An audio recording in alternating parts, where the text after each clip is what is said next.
Hi everyone, and welcome to our Oops All Crushes Thirsty Sword Lesbians parody stream. We are raising money today for Equal Justice Initiative, and we are so excited that you're going to be here with us tonight. The Equal Justice Initiative is committed to ending mass incarceration and excessive punishment in the United States, to challenging racial and economic injustice, and to protecting basic human rights for the most vulnerable people in American society. There is a pinned comment already in the chat, so if you would be so inclined to donate, you can go to our Tiltify to do so. If you do donate, every $5 you do donate gets you an entry into a raffle to win one of two prizes. You could help set the mood with a brand new 16-ounce candle from Delve Candles of a scent of your choice, or you could continue the adventure on tonight with a $25 gift card to Drive-Thru RPG that was donated by Dork Lord Canada. Also, if you donate, those are pretty sweet prizes. Yeah, I love candles. Exactly. And RPGs. Exactly. You can't go wrong.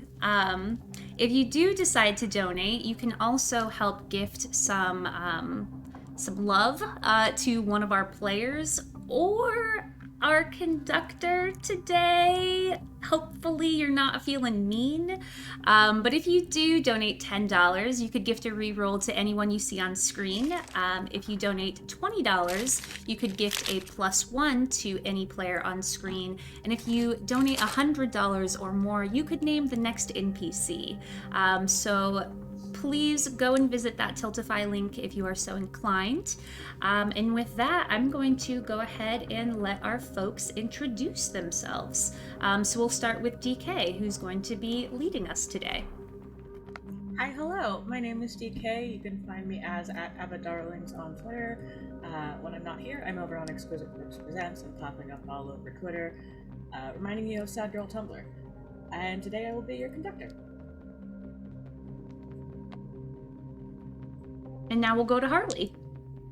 Oh, I was like, is that me? Is that me next? Hi, my name is Harley Kane. You can find me everywhere on the internet at Harley Kane. I'm a model, performer, streamer, cosplayer. I do lots of weird things on the internet and people watch it. And today I'm playing, are we saying our characters? Yes? No? Yeah. Name? Sure. No? Okay, my character's name is Ruby. There you go. That's it. Next, we'll do JoJo.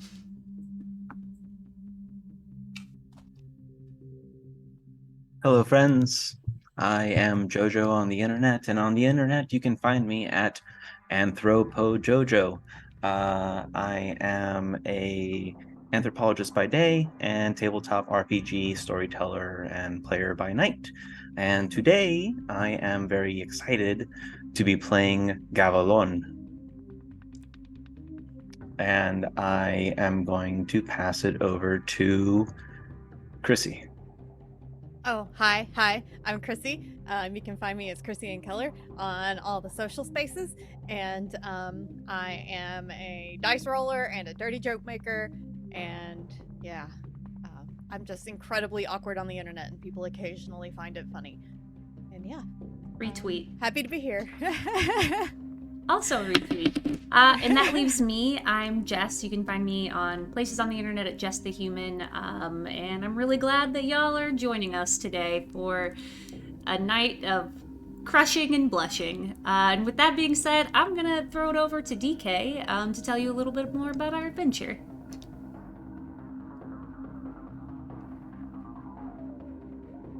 We go now to the glittering city of Los Angeles. The horizon already ablaze with light as the sun sinks behind it and gives way to the inexorable push of neck tide. The streets of the city are filled to brimming with life. Like an anthill that's been disturbed, the people traversing its beautiful, filthy streets scuttle along unseen vectors to unseen destinations, ducking into the doors of dive bars, waiting proudly in line outside of clubs in want of their chance of fame, winding past buskers and costumed characters on Hollywood Boulevard. If any, Few among them possess even the slightest idea of the war that was waged for their souls, nor do they know of the war that is being waged for their souls, nor of that which will always be waged for their souls. Beyond their mundane mortal sight exists a world with which they will inevitably make contact. Yet, this world will protect them, shield them, will even go so far as to shape them their whole lives long, though most will never feel the gentle hands guiding them through a complex cosmic choreography. Most will never know the sacrifices being made in the name of the new iPhone, the next superhero film, the bloated gridlock traffic on the way to work. Most will never be able to interpret the slight snatches of perfect, haunting music they pick up like radio signals. But those sacrifices exist all the same, as must the ones making them. Who makes them and why? The answer lies on the other side of the veil. Those able to fully hear and interpret the symphony know nothing but its terrible and wonderful song. Our players in the Grand Duel of Fate stand on two sides of the tide. In one corner, Nightborn, the cosmic being of infinitesimal power who at some point in history measured Earth and found it wanting. An army of willing Hellsingers carry out her dark work to usher in the rebirth of humanity by destroying the holy citadels that limit her power. In the other corner, the Heavenblades, holy celestial warriors born into the fight again and again and again. The last bastion of protection for humanity, and the only force capable of holding back Nightborn's forces. Tonight, high in the Hollywood Hills, such forces are currently at work. So let's pan down from the sterile unfamiliarity of our bird's eye view and sweep into the lush hills overlooking the city, no more than a green blur below, and close in on the Hollywood sign, whose O appears to be glowing rather strangely. Waiting beside the Hollywood sign is a woman who appears ageless in form, clad entirely in gleaming white armor that blends in with the paint of the side. A sheath of shoulder-length hair that seems to oscillate gently between colors on the spectrum of light falls into her eyes as she peers up at the sky somewhat impatiently, as if looking for something, and sighs with something like relief when the O begins to glow even brighter. We come to understand in just a moment, when the first foot appears and a humanoid figure steps through. Now that you all have news of orders and a mission, who do you think is the first one to report in?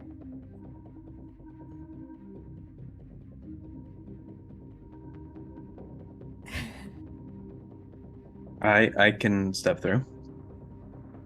Okay. Would you please describe your character for us? Sure.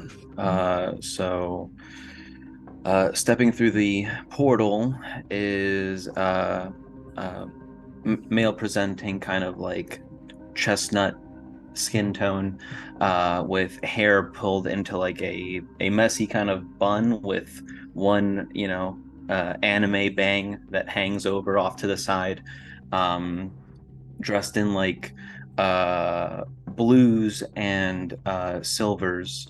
You'll notice along his arms, there are, not along his arms, but peeking out from behind his arms are feathers that are like wings that extend out from his back. You'll notice that these wings aren't fluffy, but more angular and sharp, patterned after a gray hunting hawk, with stripes, black stripes across the wing pattern of his back. There is a kind of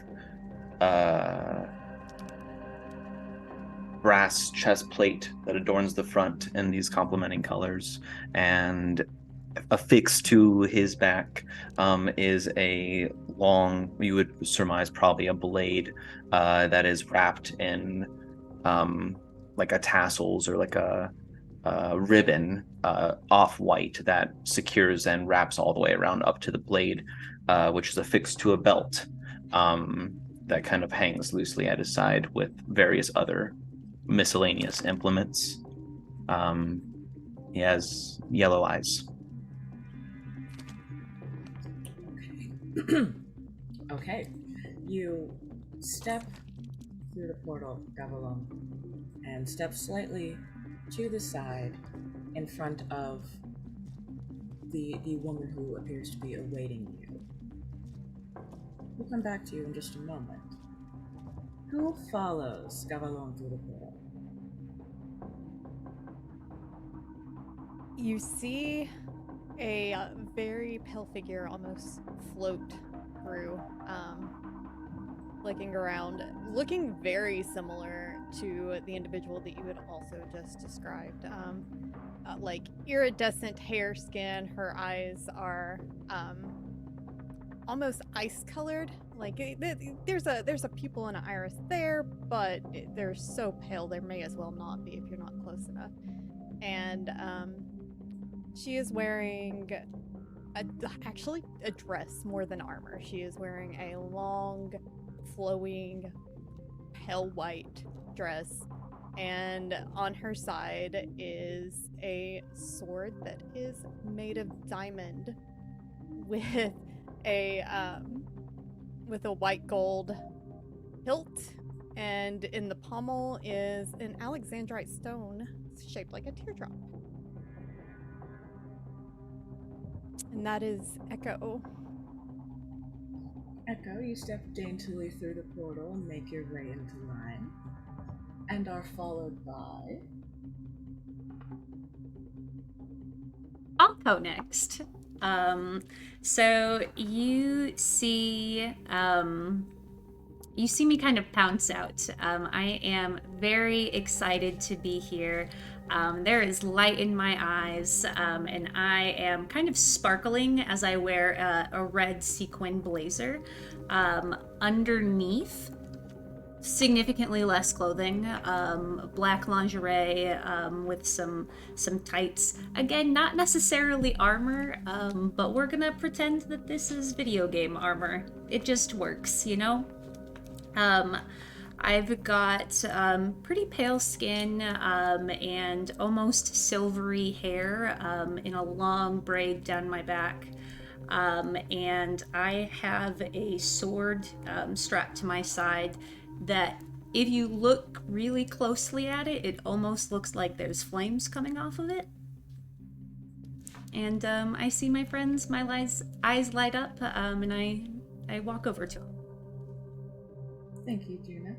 And last but certainly not least, through the portal we see... Yeah, it's not really like stepping through the portal, but just out of nowhere, a naked, completely naked woman just like kind of appears out of nowhere. And if you have like, and I know this isn't D&D, but if you have like a really good perception, like I'm talking to you, chat, if you got really good perception and you're seeing this, you can see there's like this little like probe almost kind of behind this naked woman. And Ruby stands there. Oh, sorry, we just finished a session. And then changes their hologram into like this very like businessy suit, super straight, sharp lines, like a super like sharp bob with a pencil or like a pen and a notebook ready to, you know, to do business. Wonderful. If us, we're going to complain.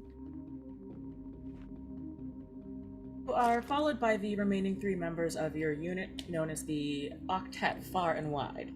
Anxo the Atonal, who has returned from 1,000 years lost in the distorted notes of the aria, who is not entirely himself, but mostly. Troubled Agnes the Nocturne, a reformed Hellsinger, newly and confusingly reborn as a Heavenblade. And devout Eldthora of the Scales, whose very steps carry the music of the symphony on the wind. Of course, there is one missing from your ranks, but few now speak of Caelestis the Betrayer, and in respect of propriety and those gathered here, nor shall I at the moment. Heavenblades, I thank you for coming. It has been a long and arduous fight, not just for you, but for our entire legion. Tonight, with your help, we can end it forever. Standing before you at a whopping 8.5 feet tall, 12-foot wingspan safely secured against her back for the moment, is your commander. Isabeth Reyes, the undying and unsubmitting, the light in the deep dark, conductor of the holy notes played in the symphony, and you, the octet. Even those of you that are new have heard tell of her deeds and know that Conductor Reyes has fought in every symphony for the last 50 years or so of mortal time. The intricate kind of spider's web of pale white scar tissue that litters her face and the skin that's exposed under her armor glows faintly with infernal light against her dark brown skin, dipping beneath the sacred heart-shaped eye patch covering her left eye and leaving one brilliant gold eye to look upon you all. Conductor Reyes turns to look out over the city and points to a gleaming dome in the middle distance.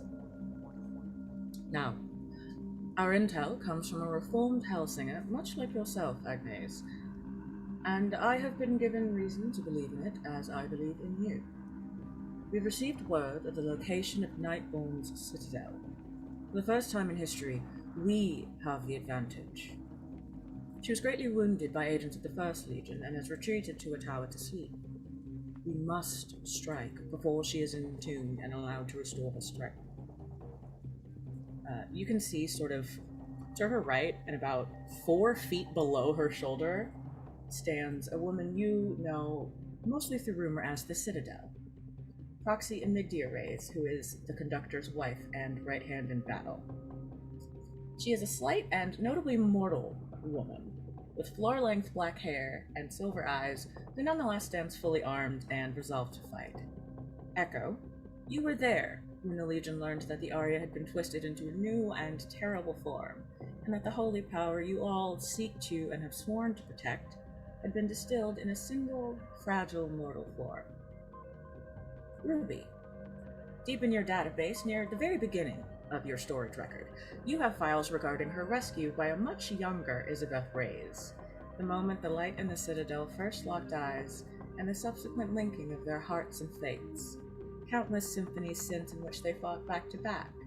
You even find receipts for the Chalcedony and Lapis Lazuli bands each wears on their ring finger. You hear the clink of them as they grip each other's hands and the conductor begins her overture. She paces back and forth in front of all of you, pausing here or there to step in close and adjust your cloak pin, pat your shoulder, taking time to make eye contact with each of you in turn. We have all heard by now the stories of the key change, the glorious promised day when the last discordant notes are erased from the symphony and our duty finally sees its natural end. We are free to do as we like, for as long as we like. It is my belief that tonight, this very night, it lies within our grasp. We must make our way to Griffith Observatory. Somewhere within lies the true entrance to Nightborn's very tower, and our victory and freedom along with it. Make no mistake, it will not be an easy fight, warriors. We are entering the enemy's den, where she is most powerful, and most equipped to defy her own doom.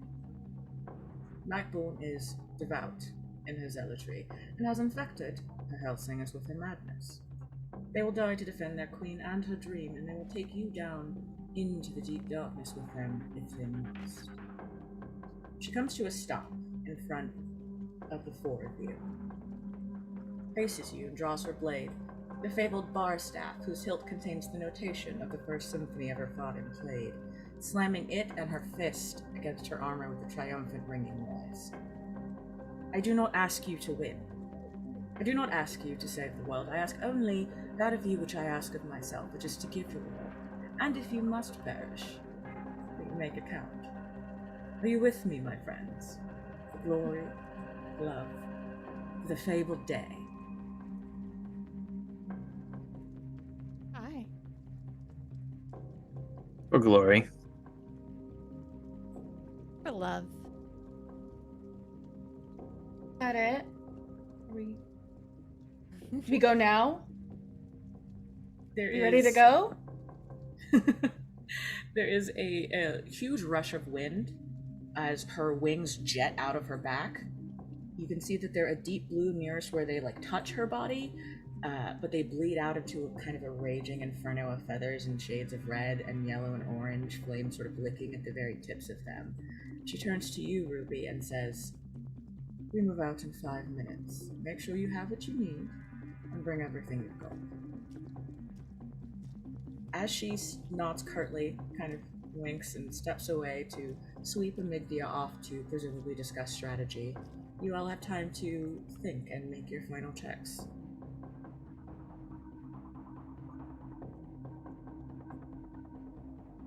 I got everything I need.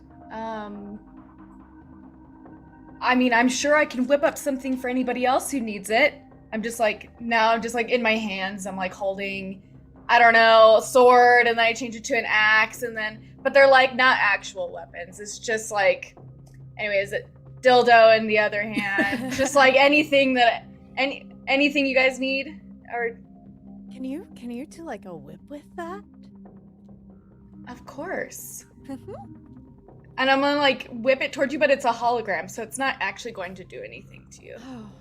Oh. Yeah, but I the next suppose one it's you'll still have to pay exciting. for. Oh, okay. I'm sure we can work something out. Strict policy here. Strict internet policy.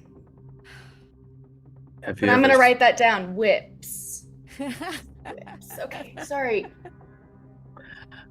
Have you ever scared someone with one of those before? Does anyone ever take the bait, you know? The whip? I mean, they're holograms, right? And he kind of gestures over to like Echo, who is not hurt. Mm-hmm. I mean, as a former porn bot, yeah, they take the bait all the time. You know how much money my master has made off of me pretending to be a real person on the internet? No, I don't. I mean, I'm sure I could look it up, and I will look it up later, but it's a lot of money. People fall for it all the time. I believe you. I really do. I'm gonna look it up later. I'll let you know.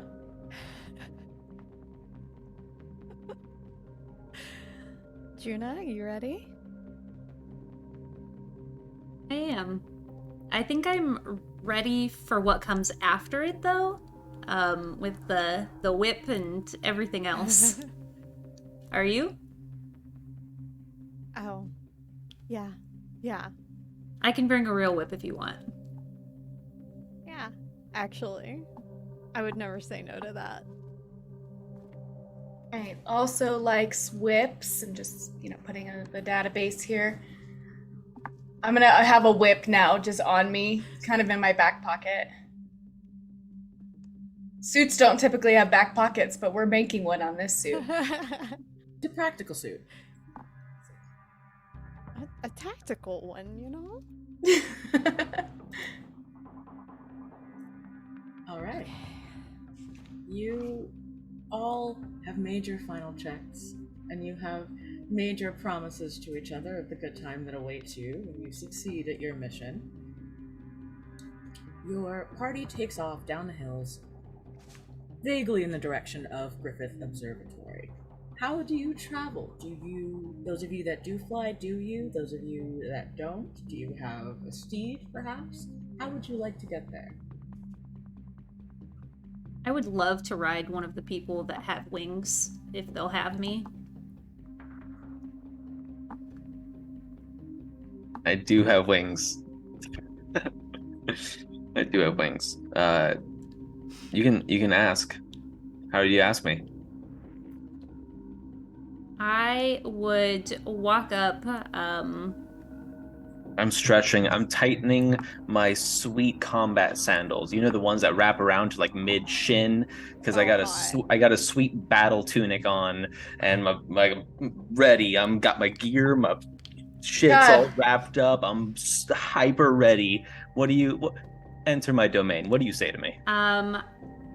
Gav, I brought you some water because I know you don't take a lot of time to actually do this, and I'm gonna put it into your hand without even giving you an opportunity to tell me no.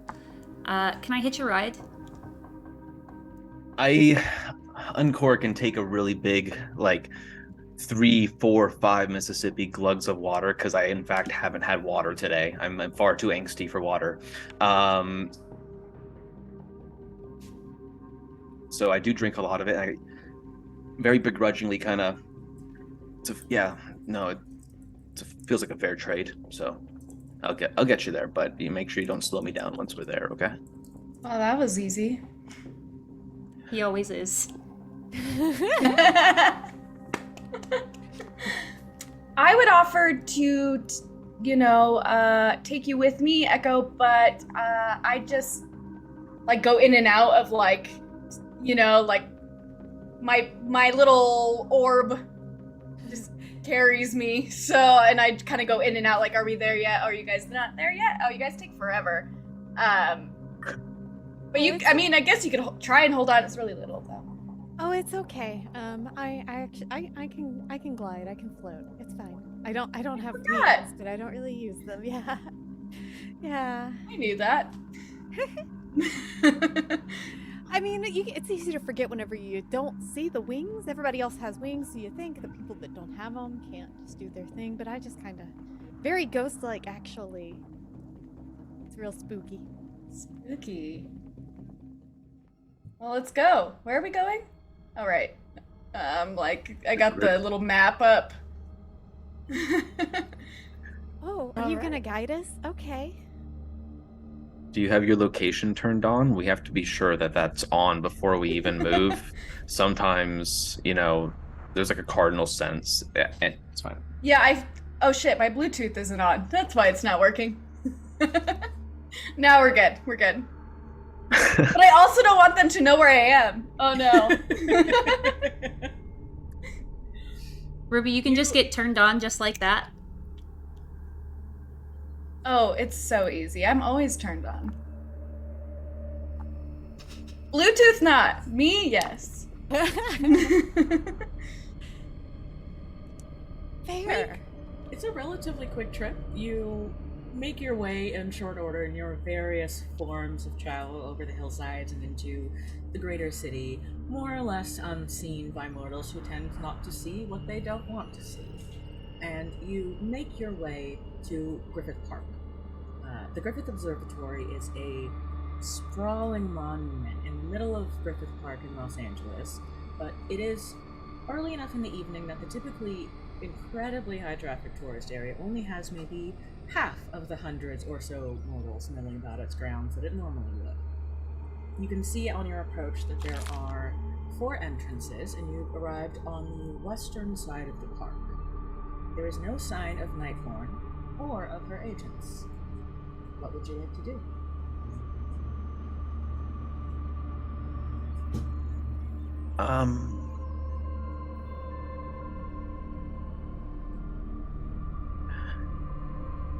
Ruby, are you like a GPS? You got like a top-down layout of the place, or do you think we should maybe survey around? I'm just going to basically the glitch, just stop moving, so because I'm going through my information database. Explain to me how moves work, if you would, please, conductor. Okay, so it depends on what you are looking to do. Are you trying to find where Nightborn and her agents are? Are you just trying to get a lay of the land? Well, I have a cool move. I just don't know if there's you can only use your move so many times. How does it trigger? That kind of thing. So that is the case in some of the playbooks, but for your playbook in particular, I'm pulling it up to make sure that I'm not lying to you, live and in color. For your playbook, that is not the case. So you can call your moves whatever you would like. They are not limited. You will just roll accordingly. Okay, I have in cartography. You have vast stores of information, much of it accurate and some of it useful. You need to try to recall information relevant to a challenge before you roll spirit, and then it tells me. Okay, would you please roll me 2d6 and then add your spirit stat to it? 8. Most of the information is accurate, but something crucial is out of date and you don't know what. So I got an 8. Okay. On an 8, you do scan through your databases, and of course you find like the original land deeds for Griffith Observatory and for Griffith Park itself, stuff about the original owner, Griffith. You start pulling up more recent things, schematics of the building since it's been renovated, since some new things have been put in. As you sort of turn the schematic over in its 3D model in your mind, you don't find anything that necessarily points directly to Nightborn, but you do kind of notice something. As you overlay camera footage on top of the schematics, you can kind of see people moving through in security footage. And one thing that you do notice is that they all seem to be regular museum attendees, with the exception of a scattered few who keep coming up. The faces are different every time, but you keep seeing little clusters of people sort of pulling away from the larger groups, especially tour groups, and heading for the western entrance. When you swap over to the western entrance camera, you see those same groups of people head for there's a tall, almost plinth-style monument in the courtyard. You see them walking up to it, and then you don't see them on camera anymore.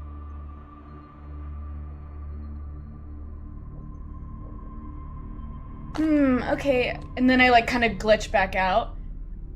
Okay, so it looks like there are the west entrance is what I'm guessing based off of this. Okay. That way? Yeah. I trust your judgment. Yeah, it would probably behoove us to head down there where everyone else is going, and, you know, I've been around a while, so maybe I'll catch something on the way down. Catch what? Just something that you might not see on security cameras, that's all. Sometimes you have to be amongst the local point of view to really see what you're missing here. Are you saying I'm faulty? Are you saying that I don't see the big picture here? I've seen everything. I've seen your search history, Gavilan. There is a lengthy pause that is just holding silence. Anything you would like to share with the class? That's not really my job. I just know it. I slide a $1 bill to you and say, I'm very interested to know, and there's more George Washingtons, where that came from. I don't really accept cash. I whip out a credit card and I hold up my phone and I say, I also have Venmo. Juna, what are you doing? Yes, Gav? Are we not focusing on a mission right now? Do we not have things to get to other than search history? I think that's the point. I think being well informed about everything is very crucial to the mission. And I think your search history is included in that. What if somebody was using your computer while you didn't know? You know? She makes a very good point, Gav. We just are trying to protect you. From sort of the back of your group, you hear the sort of raspy voice of Agnes the Nocturne, who is sort of struggling to adjust to her new life and really doesn't speak much. And Ruby, you see that Agnes is holding up a debit card and says, as a matter of fact, I also have Venmo, and I also would be very interested. Oh, okay, hang on. So, hold on, everybody chill out. Ruby's about to make some money. Okay, Ruby, chill out for a second. And I have this playbook move that is cut right to the bones. It is experienced soldiers make for the best lovers. Your soul recognizes another. You connect with deeply and swiftly. I would like to use that feature to seek. Am I able to use that to tell if Agnes, do I know them? Do they know me? Can I yeah. can I vibe check them? There's a hard moment where I'm like, please, like they know me, right? Mm-hmm. Okay, cool. So are you attempting to entice Agnes not to get in on this action? I am trying to entice Agnes to be cool. Okay. I'm trying to tell Agnes to be cool. Can I do that? What role is be cool? Yeah, you can absolutely definitely do that. Let us go ahead and have you roll. Let's have you roll heart. Let's have you appeal to Agnes' heart. It's 2d6. Yes, 2d6 plus your heart stat. Yeah, that fell off the table naturally. So got an extra because I'm prepared. Bam. That is a total of 5, as I have a -1 in heart. Let's see how the nocturne goes.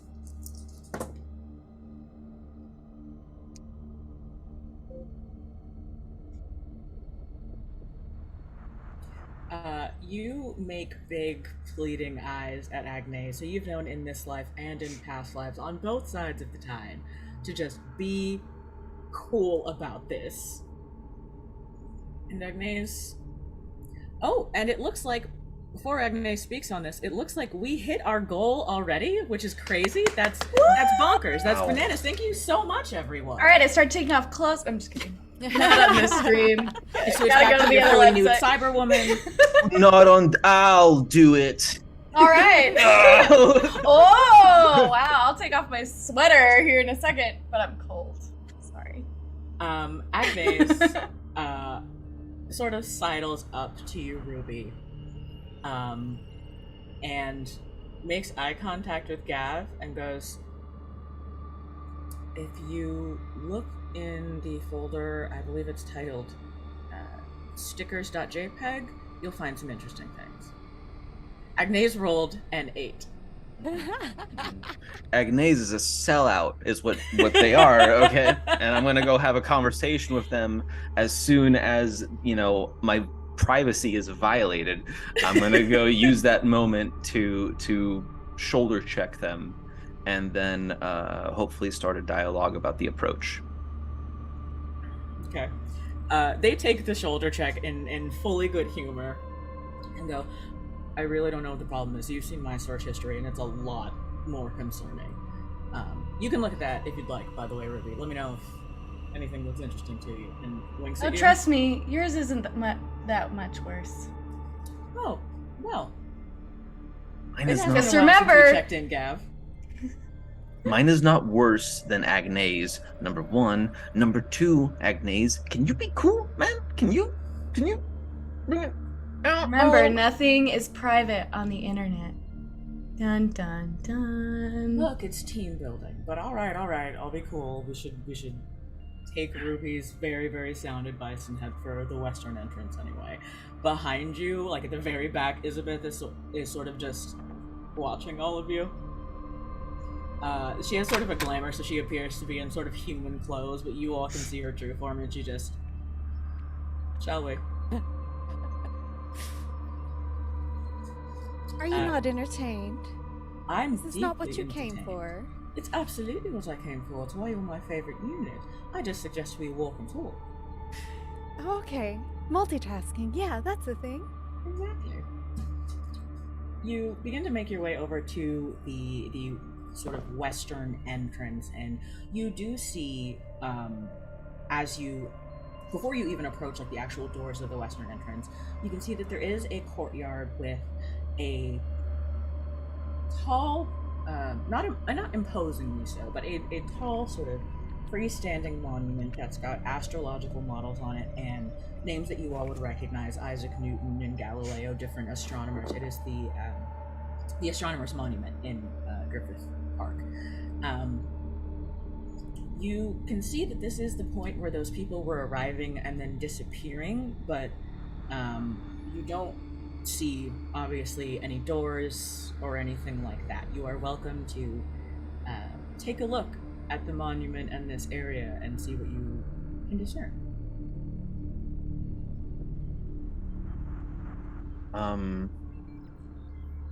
Is there... So, I have this been around a while playbook move, and it's for each point of tragedy I currently possess, which is 1. I can ask the GM a question about the obstacle at hand, and whether I would know it from experience.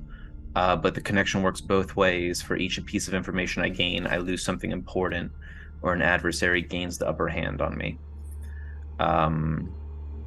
So would I be able to use my been around a while perk to see, maybe there is a secret like magic sigil that can be interacted with, or some kind of point of entry that I might know about? Yes, absolutely. Again, you have been around quite a while, and it's been quite a ride for you in recent years, so you have a wealth of knowledge from your time on the other side to draw upon. As you kind of slowly circle the monument, looking up at it, maybe touching the side of it to test its kind of structural integrity, you have a flash of memory to a past life. You've been here before. You were still a Hellsinger, and it was before Celestian did what he did. You remember arriving there with another Hellsinger. This was not a time that you and Agnes were together. You remember arriving with a Hellsinger named Aulax the Bloody, a very, very high-ranking warrior.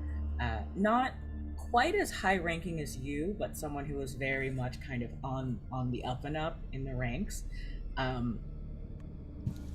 In this flash of memory, you watch as Aulax slits their palm and presses it to the monument. As they press the monument, these small silver sculpture of what looks like a star model begins to glow and pulse, and you can see what looks like a portal at the top that begins to open until you can no longer see the monument itself. You are pulled out of the memory.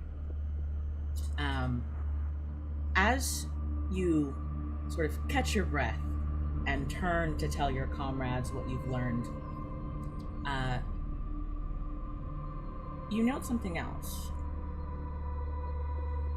It's hard to put your finger on it. It's more of a feeling than it is knowledge, but you feel Aulax close. Not immediately nearby, but close enough that it may be a concern at some point. When I look over at Echo, what are you up to? How do you stand like passively? Probably gazing around, studying everyone, absorbing everyone's, not necessarily thoughts, but vibes, like just kind of learning passively, like a lot of information at once. So I'm not staring at anyone in particular, but I'm watching all of you all the time somehow. Even if I'm not looking at you, you can see me watching you or feel me watching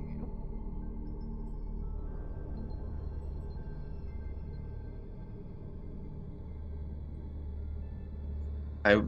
I don't know how easily feasible it is, but And I don't know if it's something that we could like relegate to a quick like provocation or something. But I want Echo. I want to try to provoke Echo to try and stab me. Oh. Echo. Oh, if you want something like that, I mean, that's a little kinkier than I usually like to get into, but all you have to do is ask. I'll hold out my hand and I'll just say it's better if it comes from you. Are you wanting to be stabbed, or you just want a little blood? Because I don't have to stab you, but I can do a quick slice. We can do a quick slice for warm up. We'll save the rest for later. Okay. So she trails her hand up your arm and kind of like interlaces your fingers to hold your hand steady, and then just pulls out her very long but kind of slender diamond sword, and just kind of runs it very tenderly down your hand. But it's so sharp that it doesn't take much. And I don't break eye contact. Oh, doesn't that hurt at all? No. But I'll have to try harder next time. Do you want me to record that next time? It's good content. Oh, is it? Yeah, you can make a lot of money from that. There's a king. Also, I'm knives. Okay. I'm gonna. No, please. I'm gonna walk over to Ruby and say, and now where does that line up with his search history? Is this like in line with it? Oh yeah. Oh yeah. Yeah. I could see this one coming. Let's just put it that way. I'm gonna look for the sculpture to throw my blood on it. Okay. I'm gonna go slap some blood on this shit. Yeah, just since you gotta just get away from this situation. I don't need this negativity right now. I'm trying to focus. You get up close to the monument, and as you slap a big bloody handprint, kind of as high up as your natural height will allow you to reach, the rest of you see that Gav's blood is neither the sort of radiant, divine white that you all are used to seeing in each other and in other Heavenblades, nor the sort of viscous, ectoplasmic black that you find in a Hellsinger. It is sort of a neutral, almost mutable, non-Newtonian gray sort of situation. And as you make this handprint, you see nearly immediately the monument seems to recognize something in you as familiar, and you see the different parts of the sculpture start to orbit around each other, wider and wider, and a portal opens in between them and begins to expand. As the portal begins to expand, Ruby, you receive a message from another AI that you know. You know him as Bang. To his friends and lovers, he is Barnabas Ashley Nigel Carrington. But between co-workers, you typically go by acronyms, and you do hear kind of a polished British voice in your ear that says, Ruby, hate to interrupt, looks like you are headed into exactly the sort of trouble that I would expect. Do be careful. It looks like there are unusual numbers of Umbra in the area. What? I don't think I want to know. Just Umbra? You would know, Ruby, that the Umbra are creatures from the Aria. They're creatures from sort of the other world, the Shadow Realm. They do cross over occasionally, but typically in Nightborn's company or in the company of Hellsingers. So if anything, their presence is just not a great sign. Yes, do call if you need anything, though. I have cameras in the park. That's the only reason I know you're there. Hey Bang, how's it going? Wonderfully. Had a lovely client earlier today. At home, relaxing. Wish I could have a glass of wine, but it would ruin my processes, so I'll find something else to do. I know, it's one of those things, it's weird. I constantly crave it, but I've never had it before. Exactly. I think it's just because everyone else makes it look so enjoyable. And I do love to enjoy myself. You and me both. Thanks, Bang! I'll let everybody know. Of course. Stay out of an unreasonable amount of trouble, let's say. No promises? And as you hang up, you can see that the portal has expanded to about the size of the one that you originally stepped out of when you got to LA.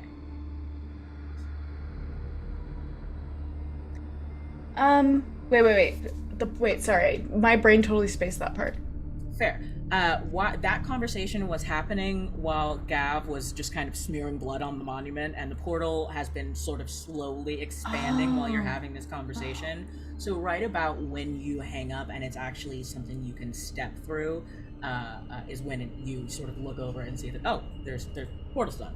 Oh. There's a lot of Umbra in this area. I'm gonna just basically Siri voice read the message from Bang to everybody. I think we found our doorway. You're welcome. Good job, Ruby. You're the best, Ruby. Thank you. I honestly cannot believe that we were getting through without you one time. This has been a very good couple years with you. I'm going to make my hologram blush. Like the cute little, anime, Well, you're right. I'm very important. Let's keep going. As the portal was opening and as all that was happening, I'm looking at my sword curiously where Gavilone's blood is on it, and just kind of looking at the blood, looking back at them, and I just kind of take that in and sheathe my sword. I don't say anything. As you look down at the sort of gray substance on your hands, you have a flashback to your last symphony in every meaning of the word, and you are looking down at your own hand, covered in your own blood, as you look at the face of your lover, who appears to be holding the blade. You flash back, and you are once again looking at the gray substance on your hand. All right, are we ready to go? After you. I'll wait for you guys. I hold the key, remember? And he holds up his hand. I roll my eyes at Gav for that. And does Echo look distressed after coming back from that vision? They probably looked distressed as they were having it and very briefly after, but immediately puts back on the very pleasant face that they perpetually wear. Their facial expressions are usually every instance of discomfort or any extreme emotion you see in flashes at any point in time. Generally, their face is always a mask of pleasantness, just nice to look at, and not even in a hot way, just makes you feel happy to look at. They're also hot, but that's not the point. Okay. I almost wonder if I would have caught that.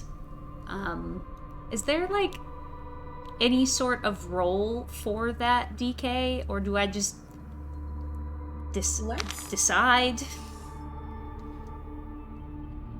I'm gonna say... What? Oh, I was just gonna say, whenever she was in her memory, she wouldn't have been attempting to hide it or anything, so that you can use that to weigh on how difficult you want to make the roll or anything. Yeah, I think given the fact that you have been fighting together for a fair amount, I think you would at least be able to tell, you would tune in immediately to any kind of lapse in Echo's veneer. So I am not gonna make you roll to see that Echo is in distress, but go ahead and give me, I will let you choose whichever status higher, either your heart or your daring, to try and get some insight into what it is that Echo is upset about. How does a 9... Oh, how does a 10 sound, actually? A 10 sounds very, very good. On a 10, You are known sort of amongst the ranks as a bit of a scoundrel, a bit of a rapscallion, but you are a very insightful, intuitive person who cares very much about others. And you spend as much time, I think, sizing up the people around you as you do looking after them. So you do sort of track Echo looking at the blood on her hand and then immediately sort of getting a faraway, hazy look in her eyes and an expression of distress, which lingers just slightly when she comes back. You can see that while there's one hand that is sort of outstretched with Gav's blood on it, there's a hand that is sort of clutching, not clutching, but sort of touching her side, almost absent-mindedly. You don't know much about the circumstances of Echo's death, but you do know that it had to do with the betrayer. I'm gonna walk up to Echo and not take the bloody hand, but the hand that's clutching the side. I'm gonna give it a squeeze and say, "Are you okay?" Oh yes, especially now. Oh, your hand's so warm. I'm gonna brush some hair out of your face and give you a squeeze in the hand and say, "Okay. You know I'm here if you ever want to talk about anything." Oh, of course. We can talk about whatever you want. I think we should finish the mission first, though. I'm gonna kind of squint my eyes a little bit and purse my lips and then say, "You're right. We should. We absolutely should." Don't squint your eyes. You're gonna give yourself wrinkles, and I'll reach forward and just kind of like smooth out.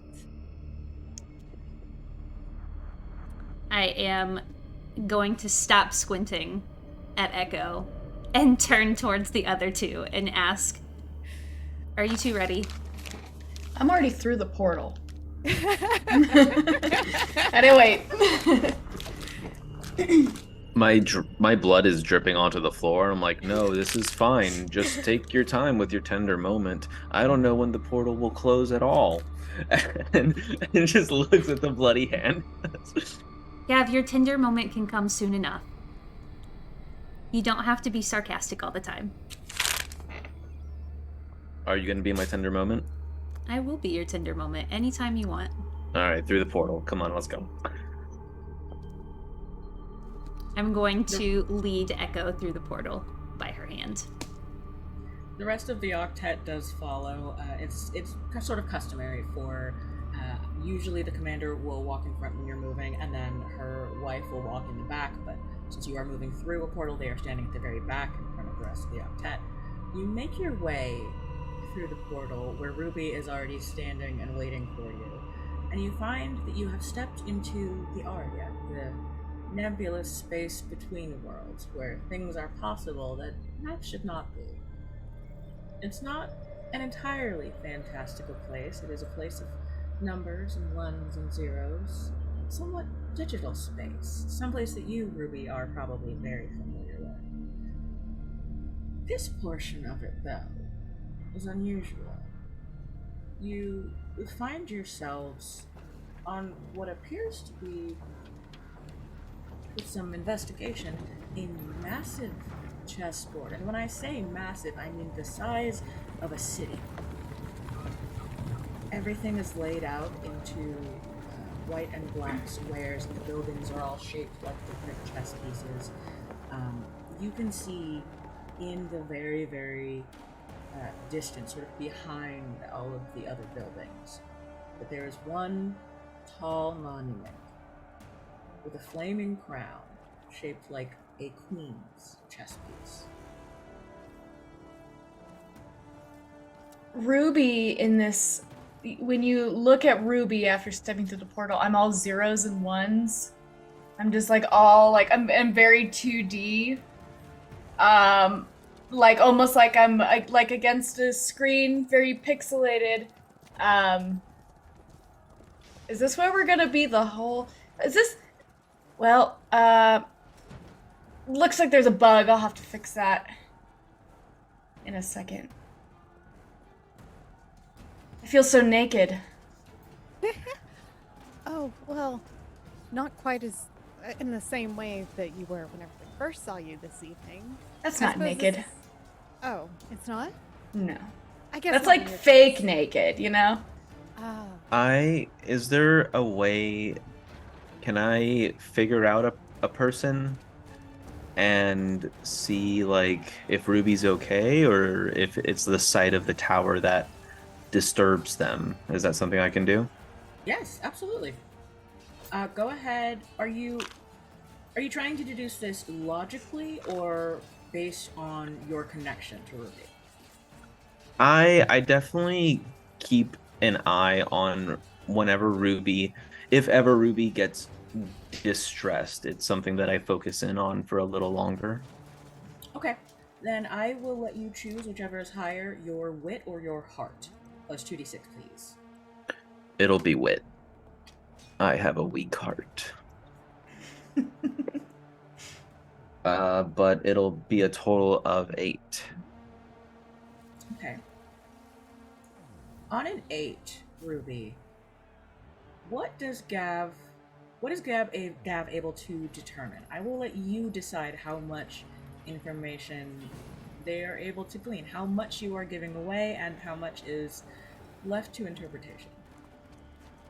Just remember that Ruby originally was an internet bot. And so being in a digital space messes with the code. They flicker back and forth between their original code, and then their modified code that they somehow figured out, which allows them to be in the non-Aria space.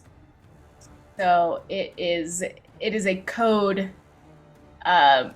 thing. So it's just adjusting to the code, basically. It's not that like deep. I wish it was like more like emotional, but I'm just a nerd, so Technical. It's a technical problem. It's just code, yeah. Translation technical problem. issues. Good. Yeah. It's better that way. Did we Are you turn staring off at and Turn me? you back on? Oh, maybe that'll work. Could you grab my little point to like the little probe? Oh, is that where your button is? Okay. Be gentle. I'm gonna reach up and pull down the probe and look and see how to boink. Just like whack it a few times. This is where we blow on it, right? Yes, Exactly. blow on it. Give it a few kisses. You're supposed to will- use it like a turntable. You do it like a, you know what a, okay. No. I will give it a little spank and see if that works. I'm Yeah. not even gonna make you roll for that, for the joy that it gave me. You love tap the. This is a sentence that's gonna be recorded that I said. You love tap the probe, and you watch as Ruby flickers briefly out of existence, and then snaps right back, fully 3-dimensional. There you go. And I'm a naked woman again, so. Again, none of us are gonna complain about that. Now I feel more comfortable. Whew. Anyways, I'm guessing the big chess piece over there is, right? It was a big chess piece. Mm-hmm. It's Okay. a big queen. Commander Reyes says, yes, according to our intel. And she sort of pauses for a moment, as if she is considering whether she wants to reach back out to that source or not. And then sort of collects herself. According to our intel, it would make itself known to us when we arrived. This is a realm of her making, sort of a backdoor universe to the Aria. I see you, Jess. I see you. I'm sorry.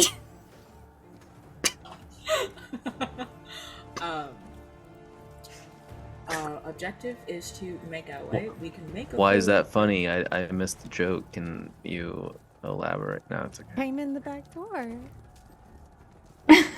Chrissy with the assist? I'm just saying, if somebody else comes in and needs it reiterated. Thank you. You're welcome. Commander Reyes sort of points at the surrounding buildings and says, as far as I understand, the outermost buildings are the least of our worries, the lower level monsters and little beasties of this realm. As we move further into the, let's say, the Knights and the Rooks, and she sort of points off in the distance on either side of where you are, we will encounter more formidable enemies. And actually, you know what, this may be a bit beyond my expertise. She turns to... I have to forget my statutes. She turns to Anxo, who has, again, recently returned from being lost in this space for 1,000 years. And Anxo is sort of a very, very small, very, very quiet individual, sort of olive-toned in skin, big brown eyes, sort of covered in freckles and moles, and dressed simply in what looks almost like a Kevlar tack suit. When they speak, their voice is sort of in between notes. It doesn't exactly fit one note. And you watch as their eyes, which are normally brown, sort of flicker and turn silver, and they stare at the space around you. Well, I have good news and bad news. Good news, we're in the right place. Bad news, we're not alone. And as Anxo sort of peers past the lot of you, you can see now that while you've been standing here, a sort of gloom has been coalescing, like a fog, and starting to creep towards you. They've done a real good job of disguising themselves, but we're about to be surrounded by them, so I suggest we move quickly. Do the Umbra typically like move over land? Are they fast or? They are shadow creatures, so they can move anywhere that there is shadow. So as fast as a shadow can move or appear, they can be in that shadow. Gotcha. Okay.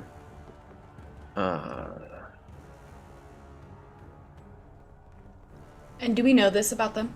Yes. Okay.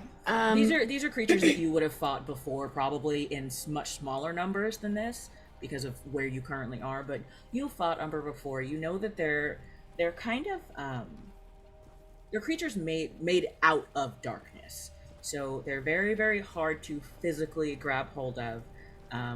You know that they typically avoid places where there is a great deal of light, but they are able to walk in it to some cost to them.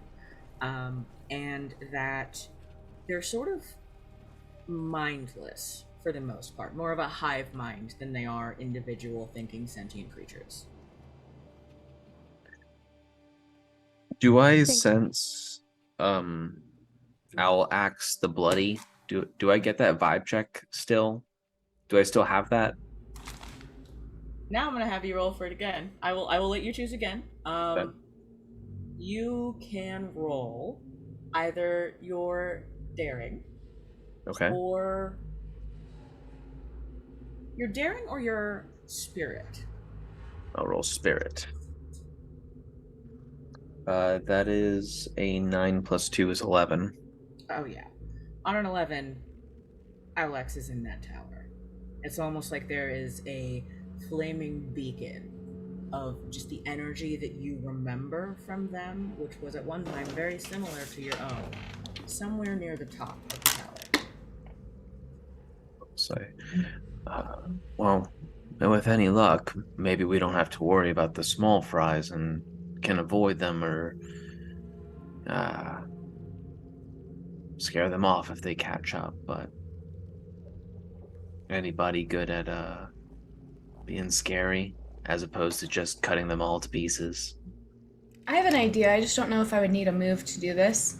I would like to make my hologram super bright as possible, so that, like, basically to kind of surround us so the shadows are kind of outside the group. Okay, so in D&D terms, you want to effectively cast light on yourself to make yourself turn up your brightness. Turn up your brightness? Okay. Yeah, Turn up my brightness. That's what a hologram is. It's an image made of light, so that perfectly tracks for me. Okay. No, I'm not going to make you roll for that because that would be in your basic settings. So you watch as Ruby sort of flickers and flares, and just boom, there's like a brilliant light echoing or pushing out from Ruby that sort of engulfs all of you. It's not blinding, it's just very, very bright, and it is enough that the gloom seems sort of buttressed away from you in a circle. Well, I guess they'll know we're here, but at least maybe we'll avoid all that. I'm still naked. Let's keep going. Let's just keep walking. Just this glowing, super bright glowing, naked woman walking through the streets towards the big queen's chess piece. You are downright angelic. Yeah, truly, just prismatic even.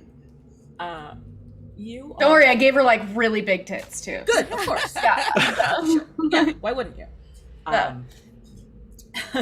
You begin to make your way deeper and deeper into the actual city. It's not a change in altitude. It is a board almost. You are walking across a flat surface, but as you walk, you begin to see that there is some tomfoolery going on with time and space, so things are starting to be a little bit further and a little bit closer than they look. You approach one building that looked massive in the distance, and as you pass it, it shrinks down to the size of a chess piece, and it was just a matter of perspective. But you do begin to hear kind of skittering and screeching noises in the dark where the fog still looms. You see kind of like swipes of shadow pass up against the light but not be able to make their way through it. But you do begin to hear kind of almost klaxon bells, not coming from the Queen's Tower, but coming from the Knight's Tower beside it. And you see as like lamps begin to flare on digital points of light, and you can see that they are beginning to mobilize. Captain Reyes is the one who has the intel, right? Mm-hmm.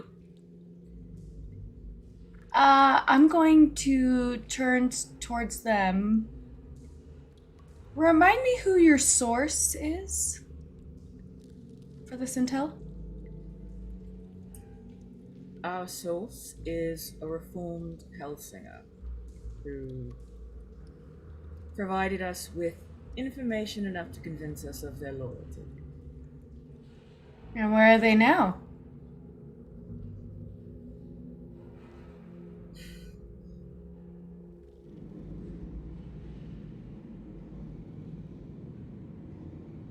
Commander Reyes straightens to her full height and sort of tilts her head down and is looking at the ground and addresses no one in particular and says, "Would you like to tell them or shall I?"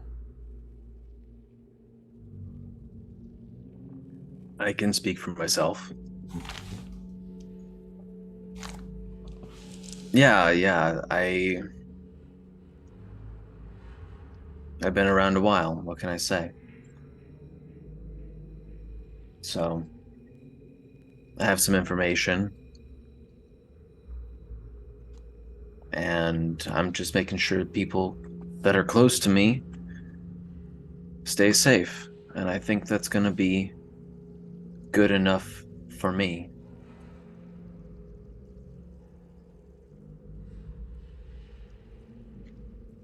I'm gonna glitch for a second. Wait, what? You're the source?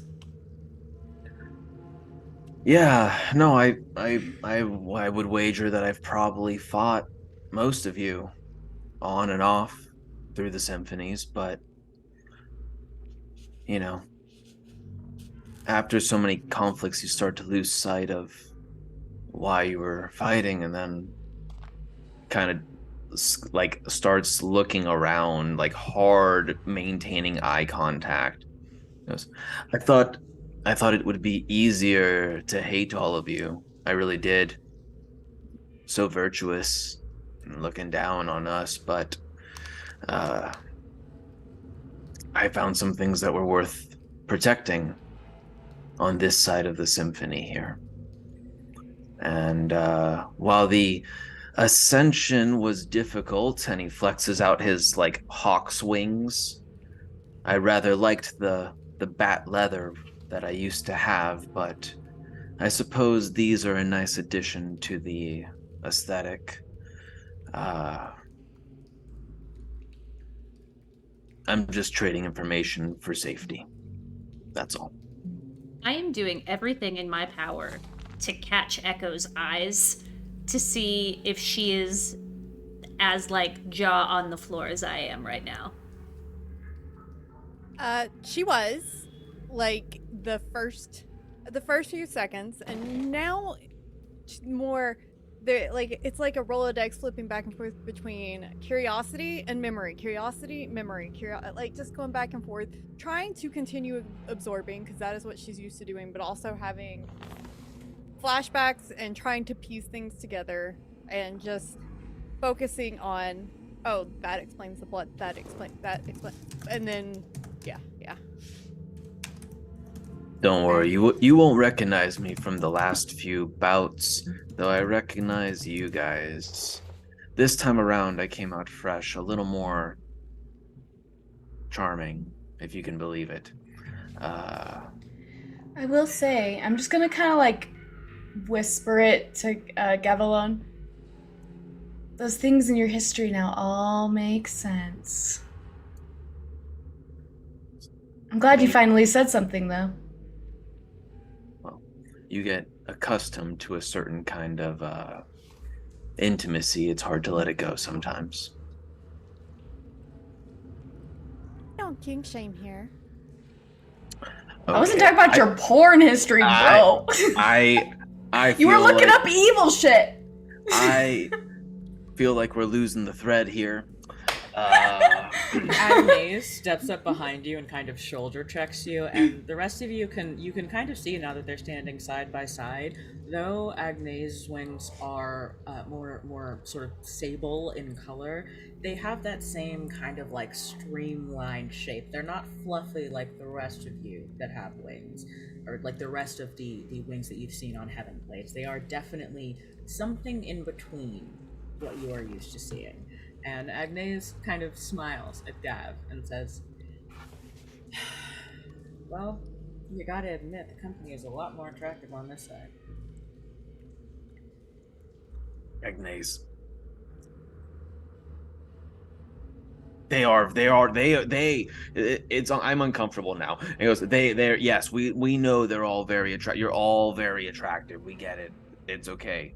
So, while on the subject, because we're conceptually we are a giant spherical beacon of light in pseudo hell. Oh yeah. I just want to be like clear. Can I scan the periphery? Like, are we just like walking while yeah, I'm just walking. Yeah, you are walking. It's a little bit faster than a walking pace because Commander Reyes has moved to the front near Ruby and is sort of making sure that this train stays on the rails as this conversation is happening.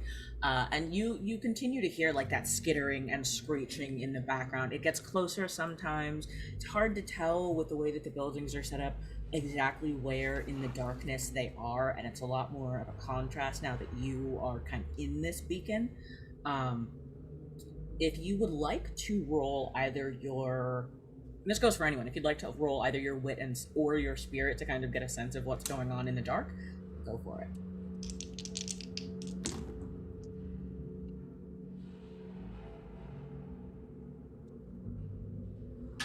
I'm gonna use my incartography, and I got an 8, so some accurate information. 9 on spirit. 8, 9. Got a 7. 7. Also a 7. So, we will start with Ruby. You are very familiar with this region in general. For you, it's not really seeing into the darkness, it's peering into the code.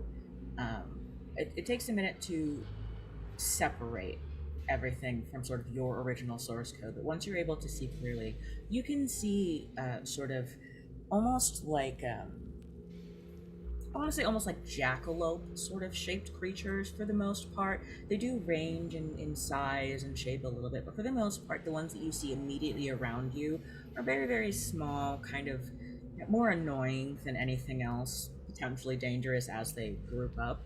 But as you stride forward, you do see sort of hidden in the blackness in front of you the biggest Umbra you've ever seen. It is probably 12 feet tall. You really only see an outline of ones and zeros, and as you approach, you watch as it gets taller and taller and taller. You are the only one who sees this at the moment. So, there's. I just want to make sure I'm seeing this correctly, but I'm gonna grab Echo. Do you see that over there? And I'm gonna point to the Umbra, the growing one, or is that it? Did you not smack me hard enough? Do I need another little tap, or is that what I'm seeing here? Okay. Do I see it?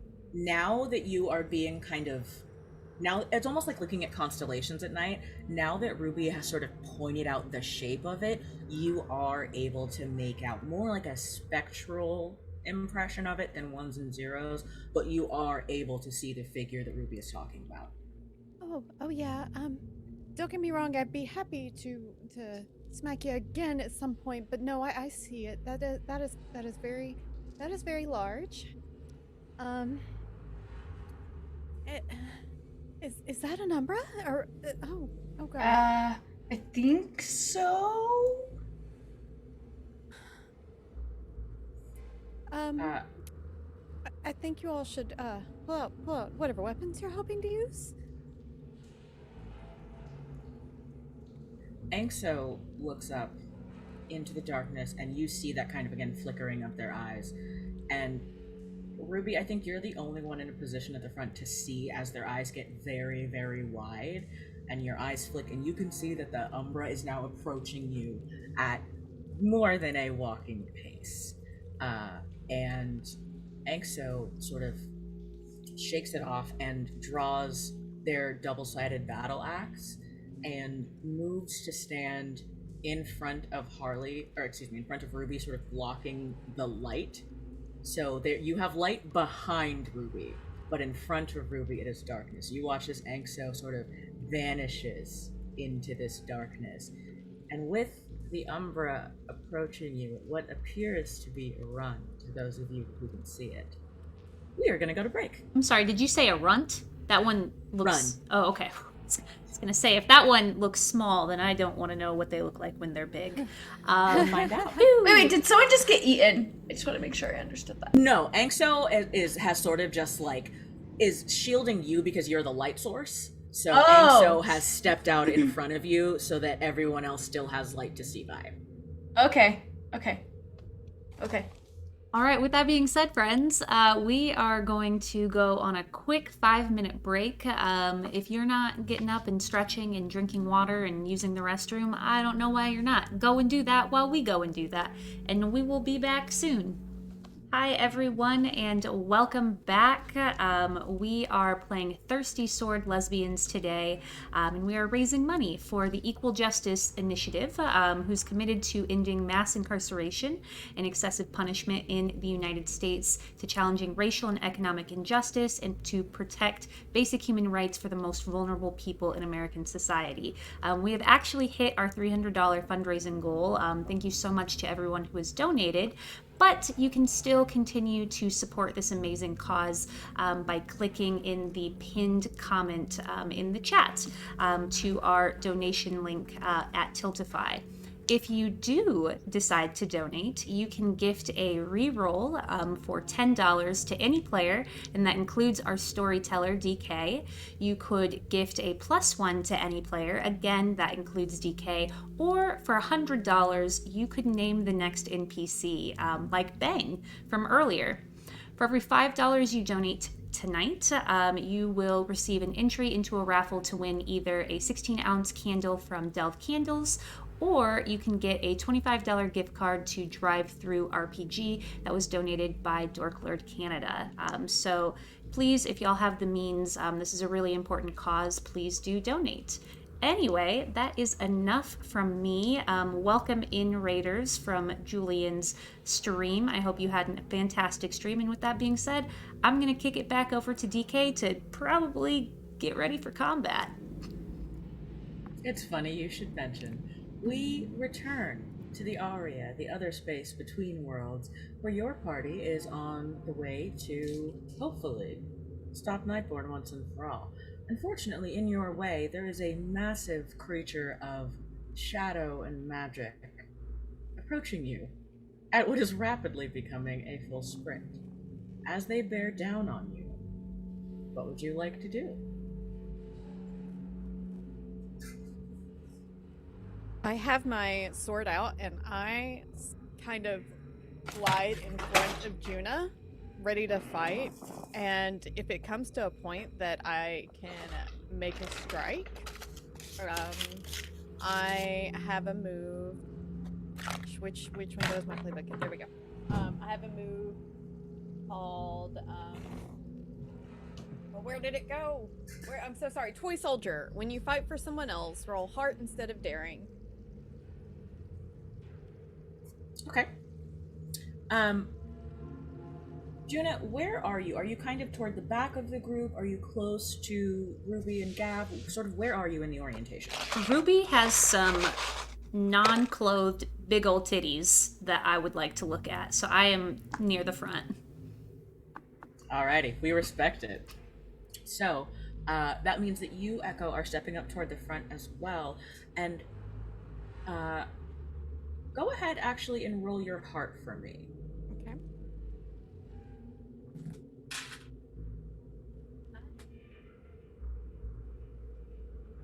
Sorry, that 4 on that dice looks like 9, and I was very confused. Yeah. On a 10, something strange happens as you step in front of Juna. You think it's maybe sort of fulfilling your purpose of being what is needed, being what is helpful. As you draw your blade and you step in front of Juna, the end of your blade sort of diffuses the light that Ruby is putting off as you are very, very close to its source. And you watch as your diamond sword refracts the light that Ruby is putting off into the darkness, where you hear a wordless scream of pain.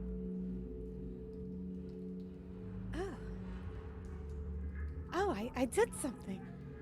Oh. I would like to say that I am now smitten with Echo. You can have a string on me, Chrissy. And I don't want to answer this question, but our romance would never last because I move around too much and become quite smitten with too many people. But I'm answering this in my head, not out loud, but I am... you just like hear me audibly like gasp when you walk in front of me to protect me.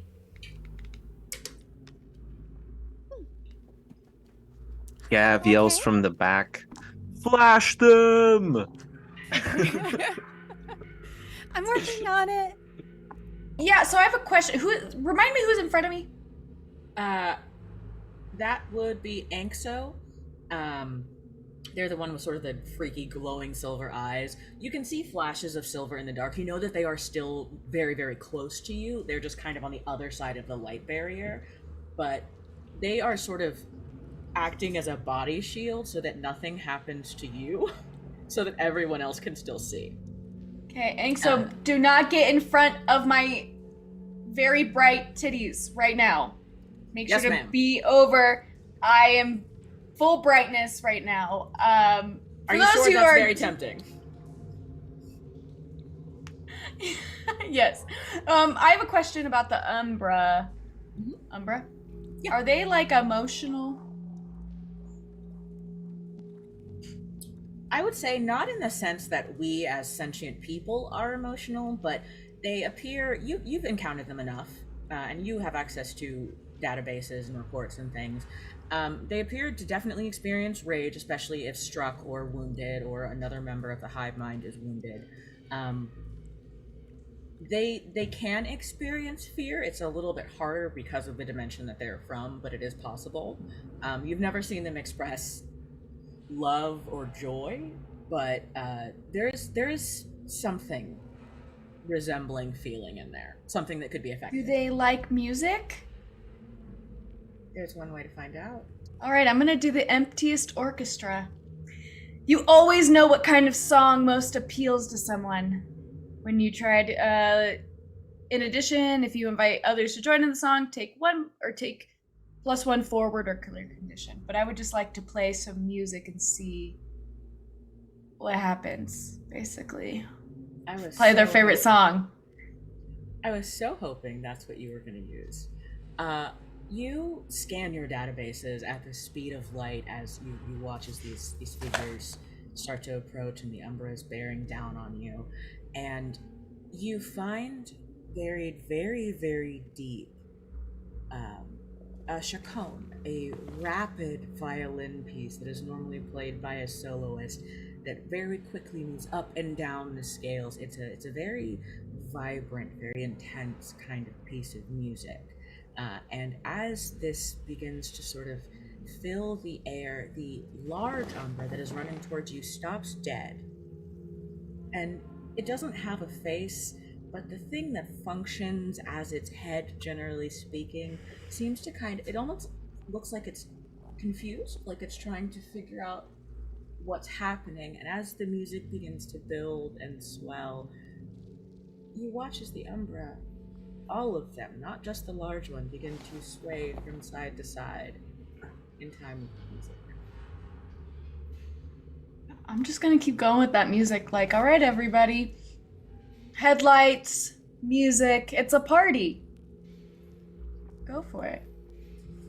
Am I able to say when I become smitten and say why? Is that a thing that I can do? So as we were getting ready for battle, there was a quick scan looking around and like seeing where Juno was, and then that they were going to be safe, that they were accompanied by Echo, and everyone was gearing up, and he was reaching for his blade that sits on his back as the music started to play, and finds himself smitten with Ruby as he recalls a moment of tragedy in another life with a battle, post in the battle, and spending just good time with a friend that was always there for them. And they were bobbing and dancing to a similar tune, and the face is similar as well.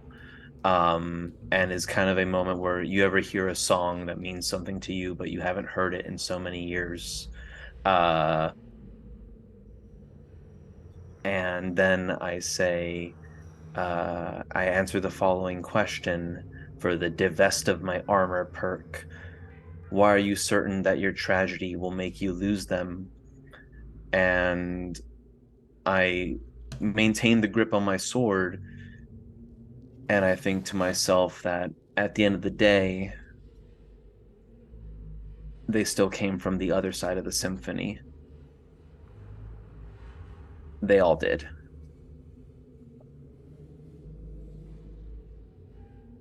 But I allow a smile, a melancholy smile, as they all begin to sway, and for a moment, so do I. Are able to kind of weave your way around the enchanted Umbra, and you find that your path is otherwise unimpeded. You can see now as you walk how thoroughly surrounded you were. The fog that was licking around your feet is now curling up alongside buildings and tendrils and disappearing into other shadows. There is more shadow than there is light to be seen. But you proceed unhindered. Through the city, through the Umbra, there's a faint sense of someone watching somewhere. But this is the Aria, and someone is always watching. Sometimes it's Ruby. It's creepy, bro. The algorithm is always watching. You're always watching. It sucks. You have one homie who's good with computers. You approach the sort of almost royal row of buildings. You can see that there is another monument that is smaller that appears to be the king of the chessboard. But you approach the Black Queen, whose crown is sort of a glowing, scintillating purple flame. And you can see that there are guards on sort of at the gates to this tower. And Agnes sort of looks at all of you and says, "Let me see what I can do." They sort of square their shoulders and flick out their wings, and you can see that they're kind of angling their bodies so you can't get a good read on the texture of their wings. And they walk forward and sort of position themselves against the light that Ruby is emitting. And they are going to use... They are going to use one of the moves from their infamous playbook, which is always suspect. They walk up to the guards and sort of smile and they say, "I hate to be caught unawares. My apologies. I should have been upstairs already. I'm part of Nightborn's guard. You may have heard of me." The name that you hear come out of Agnes's mouth is not in a language that you understand, with the exception of Gav. In the sort of guttural tone that comes out of Agnes, you don't really get syllables so much as you get sights. You get the flame at the very center of a campfire. You get battle smoke. You get sulfur. You get screaming and the ring of swords. And you watch as the two guards at the door consider her for a moment and sort of look at each other and begin to confer. She rolled a 9, which is not terrible, but will be a mixed beat. Agnes stares down these two guards. One of them says, "You look familiar. Do I know you? Have you been stationed here long? I mean, I've heard the name and all, but I've never seen you before." I don't know if this would be supplementary, but I would at this point have begun to like unwrap like the cloth that binds my sword. And I have this perk, Heaven's Sword. It is once per session I can tell a tale from our tragic past to bump down a mixed beat or a mixed beat to an upbeat and choose 2. Okay. And I would like to do something in my there's also like negatives that comes with. But I want to regale and say it's Agnes that's up at the front, right? Mm-hmm. And I will say, you should know better when talking to a superior. Agnes here has fought with valor across several symphonies, and I don't even recognize you. Making a point to like brandish the hilt of my long sword that looks almost like talons in the crossguard of the hilt, with like a crescent moon inset into the pommel. And he goes, Agnes is one of the greatest Hellsingers that's ever been. I've never heard of you.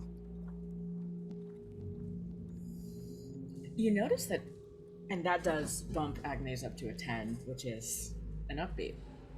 You notice that he kind of like, the one who said that they didn't know Agnes kind of shifts uncomfortably and looks at the other guard, who sort of shrugs and goes, I don't fucking know. I just joined this side this year.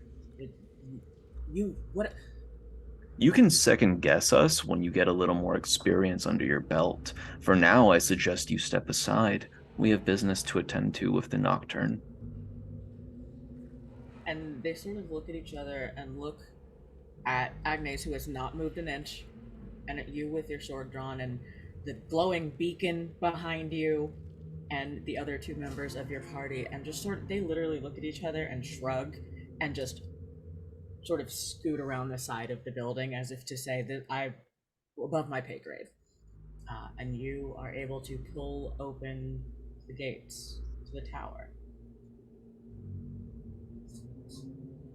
I look over at Agnes and I give him a little shove against the shoulder and I say, that's how you cover for a homie, by the way. You don't sell them out at the beginning, all right? You get a homie that walks up behind you and supplements your story. I don't know when you lost that part in the transition, but I want you to know that I saw it. Thanks. To be fair, I think it is a matter of context. This was probably life or death for all of us, as opposed to just embarrassing for you, but I will take that under advisement. Thank you for the assist. I smile. Where are we?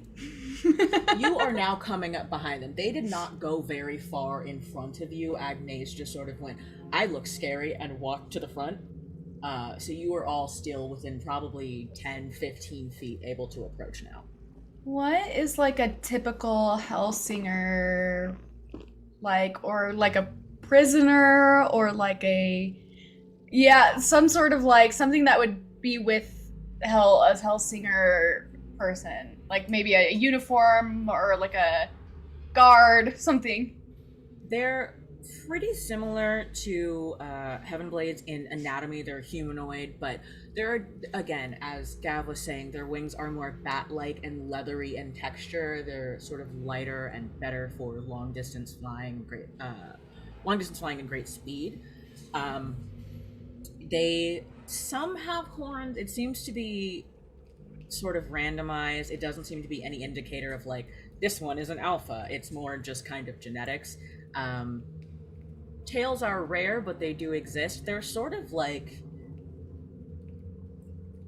very, very, very divine tieflings, to bring it to D&D terms. Oh no, they're hot. Oh yeah, they're very hot. They're very, very hot. I designed them. That was for me. I made them hot for me. Conductor, would I be able to do an in cartography roll to determine the glamour, the hollow glamour I wear, trying to go in with Gavalone and I can't remember. I'm sorry, the character's name is slipping. Oh, Agnes. Yeah, absolutely. Agnes. Yes. Yes. Yes. I also would like to say that the style of outfit that I'm wearing, it is out of date, but it's of a similar cut and style of the Hellsingers, just older, that you wouldn't at first, but you can see the similarity. I'm gonna... Okay. Sorry. Go ahead. No, you were You doing go. a thing. Okay. I got a 7. So something must be off about what I am, what my glamour is. Okay, so on a 7, you do kind of sort of scan Agnes and you scan Gav now that you have the information that you do about him, and you watch as Ruby's form ripples and shifts. It is a very similar, much more tightly fitted version of what Gav is wearing. In your databases, you know, Gav, that Hellsingers typically wear crimson or blood red because it doesn't show injuries. Sometimes they wear black if they're particularly powerful and they bleed black, but they always wear sort of dark, visceral, intimidating colors. in your database, Ruby, all it said was red. So you are wearing a very similar outfit, but it is a very, very bright sort of fire engine red color like my lipstick.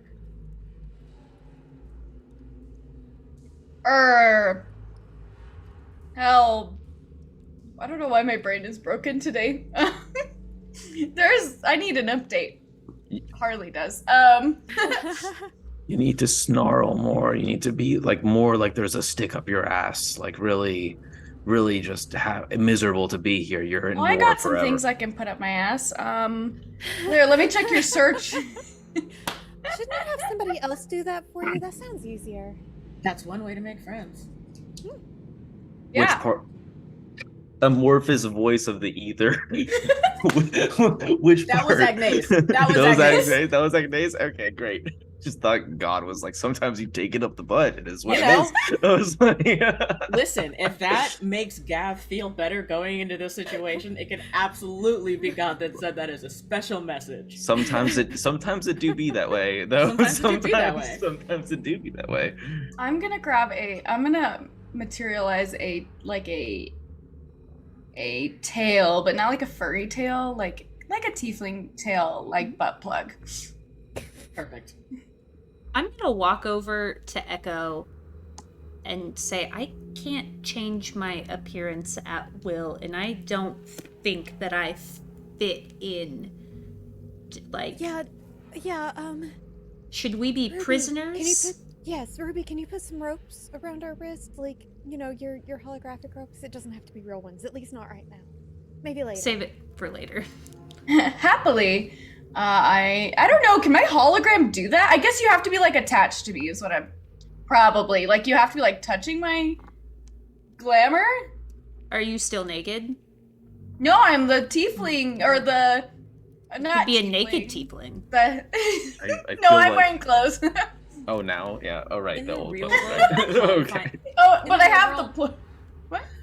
In the real world, in the mortal world, the confines of this would be a lot stronger. But you are a digital being in an amorphous, magical digital space. Oh, cool. So, I will say, especially because rope is what is being used, they don't need to be touching you. You will just need to be holding the end of the rope to be able to extend it to them. Okay. I'm just gonna I'm gonna do like really intricate knots though, like really We love the aesthetic.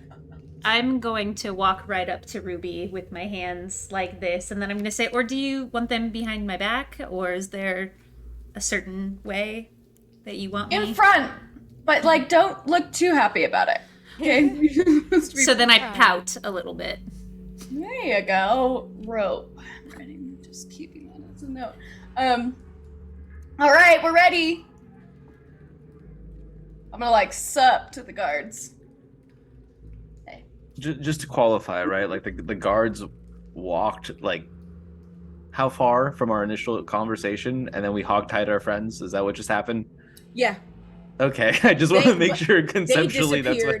They disappeared from sight. They may be able to hear bits and pieces you don't know, but you no longer see them. They fully just went, I don't get paid enough for this, and abandoned their post. Okay. Oh. Mostly because Hellsingers don't get paid at all. And Commander, no, go ahead. and our friends Agnes and the other two, are they present or still invisible / fanned out? They are present. They're sort of more almost like rangers. I keep going back to D&D terms. They're sort of the ones who tend to either scout ahead or keep a lookout behind to make sure that nothing is coming up behind you. So it's not uncommon to look behind you and they're gone. They always return. They always find their way back to you almost preternaturally. But they have kind of found their way back to the group, and they sort of assess. They look at the ropes, kind of nod approvingly, and then realize that we're actually doing something, and sort of rush to magically disguise themselves or cover their faces or what have you. Someone does get out real rope and Agnes just kind of sighs forlornly because she is not a prisoner in this situation, and takes up the end of the rope and looks at the rest of you. Commander Reyes has glamored her armor, so she is wearing a black version of what is being worn by Gav. Alright. Are we ready? Where are we going now? Well, now we fight, I think. I imagine not everyone will be as easy to persuade as those two. Are we in a place where we're like, are we like inside yet? Kind of You vibe? have- Yeah, you've gone through the gate. There's kind of like a almost like a foyer. It's kind of like a covered hallway that leads into the building proper, but you don't see any guards, you don't see any Umbra just sort of looking down the barrel of this hallway. You do see that there is a door at the end that has kind of a faint purple glow behind it. As we're walking, whenever we're a decent ways away from where the guards were, I'm going to kind of sidle up to Gav as much as I can and look at them even more curiously than I typically do. Like, I always have a curious expression, always learning, but even more so now, just kind of looking very closely. I look over it. Oh, go ahead. Do you miss hell? Does the music of the darkness still call to you? And I'm gonna use figure a person out, or figure out a person. So, I don't remember what that is. Where'd that go? Cool. Okay, so I got a 9, which means I do get to ask you 2 questions, but you also get to ask me 1. I get to. Is there a pre-selected like list of things that I can ask you? There is. I did not necessarily follow those rules with those last 2 questions, though. Okay, cool. All right. Ask your questions. What do you, what I'm not scared. What you got? It was, do you miss hell? Does the music of the darkness still call to you? Are you tied up right now? Are you wristbound? I mean, Fake, but yeah. yeah. Oh, they're fake. They're fake. They're not. They No, are it's a in fact hologram. not the real rope. Okay. All right. Get back here, you scum! I'm just kidding. My eyes will like, I'll look at you and my eyes will flit down to your bound wrists and I'll say, sometimes you miss how acceptable the release is.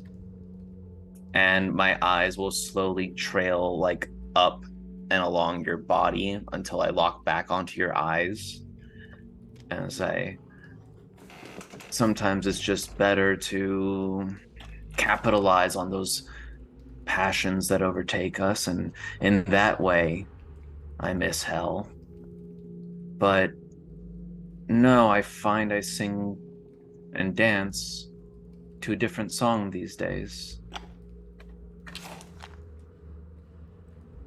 You can see her internally following that.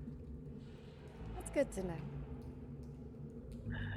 And I want to ask you, so what do you think the biggest tragedy for you coming out of today would be? Oh. I guess not coming out of it at all. I saw you running up to Juna to protect them when the flash of light happened. Mm-hmm. They're a good one. They don't seem prone to conflict. I admire that about you. Always rushing to someone's aid whenever it comes up. It's a good trait. Where I come from, we don't get too much of it. Sometimes they just leave you. I'm sorry. What are you sorry for? That you had allies that weren't actually companions, or companions that weren't actually allies, I suppose.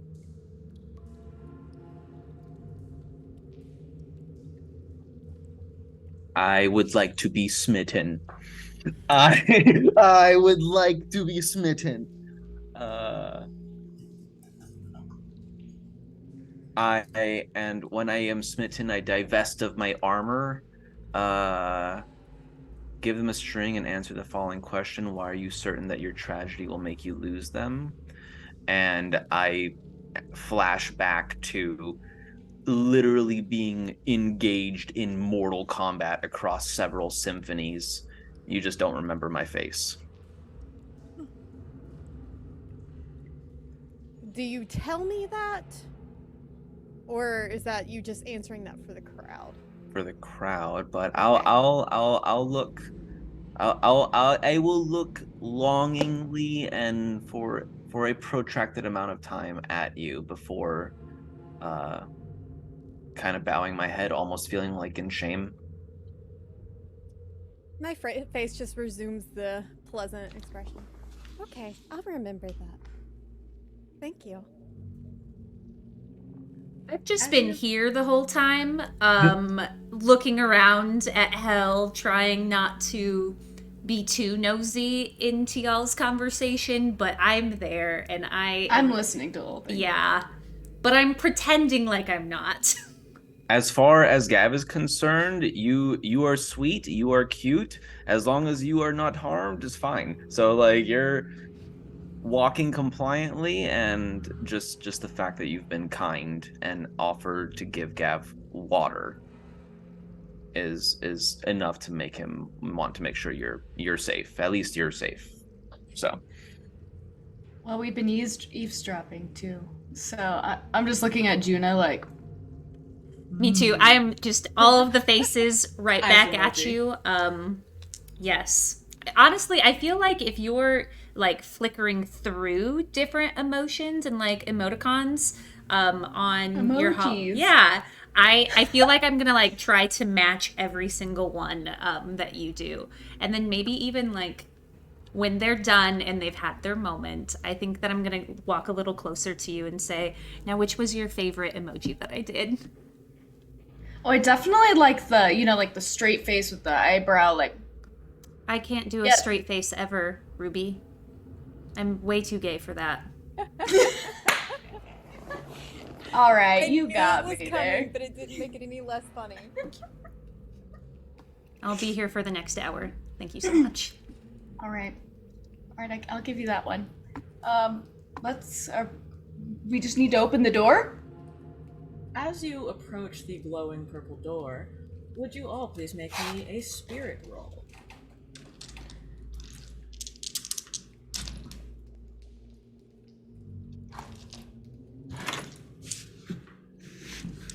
I'm gonna use a reroll Go for it. because a 2 I'm also does using a not sound reroll. fun. But a 4 I also got a also 2. doesn't sound fun. Fuck. Son of...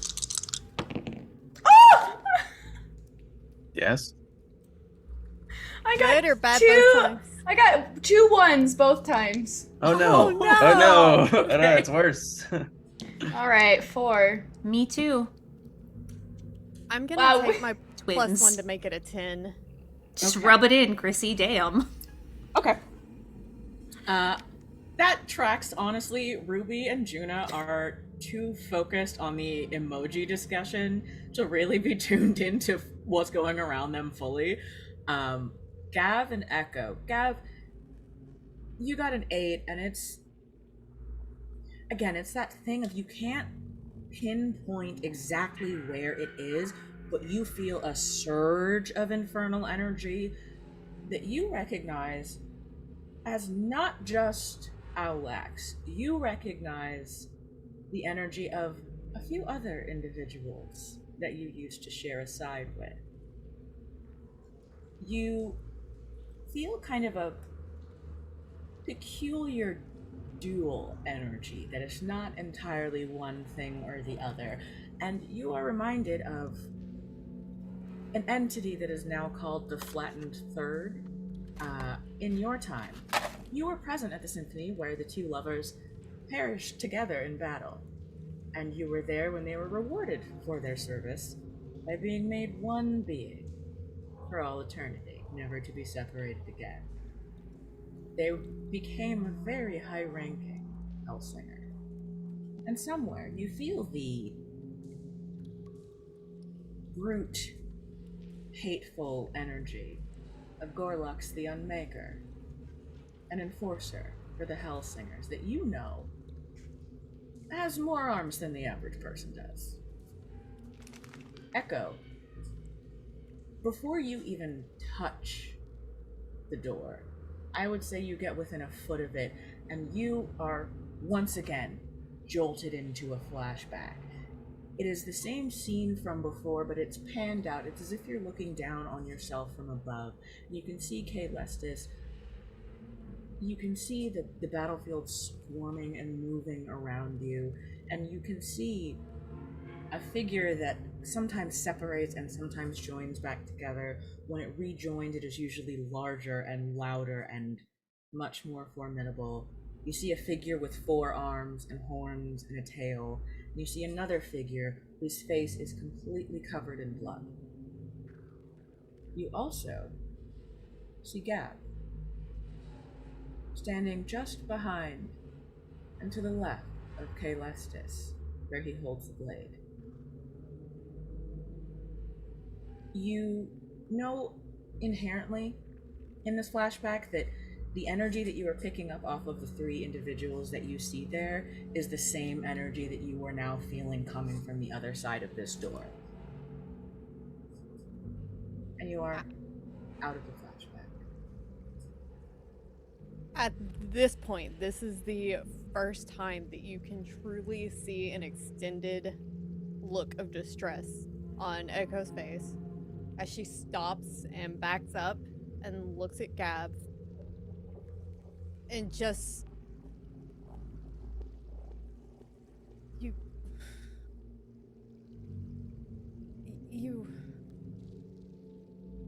knew Me. him. Caelestis, the hero, the legend, the greatest Hellsinger that we've had that risen through our ranks. But you guys know him as the betrayer, right? I guess that's how the story panned out. But yeah, I knew him when he was going to defect to our side, their side. And I was there to be support for when whatever contingent of Heavenblades were still around for his betrayal, but he didn't make it. And neither did most of my friends. I died shortly thereafter. I found out that I thought that Caelestis had stayed with the Heavenblades and kind of gestures over, like, non-verbally towards Ruby. But that wasn't what I thought it was. At least the personalities are too different.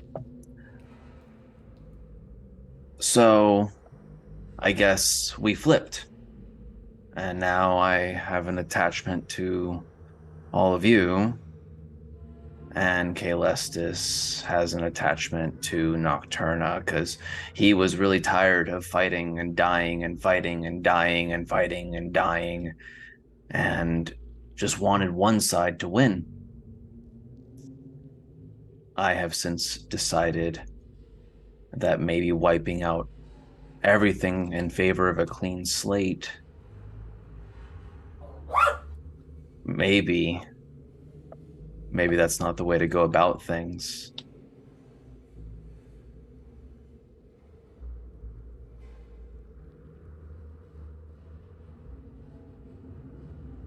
We're all in there.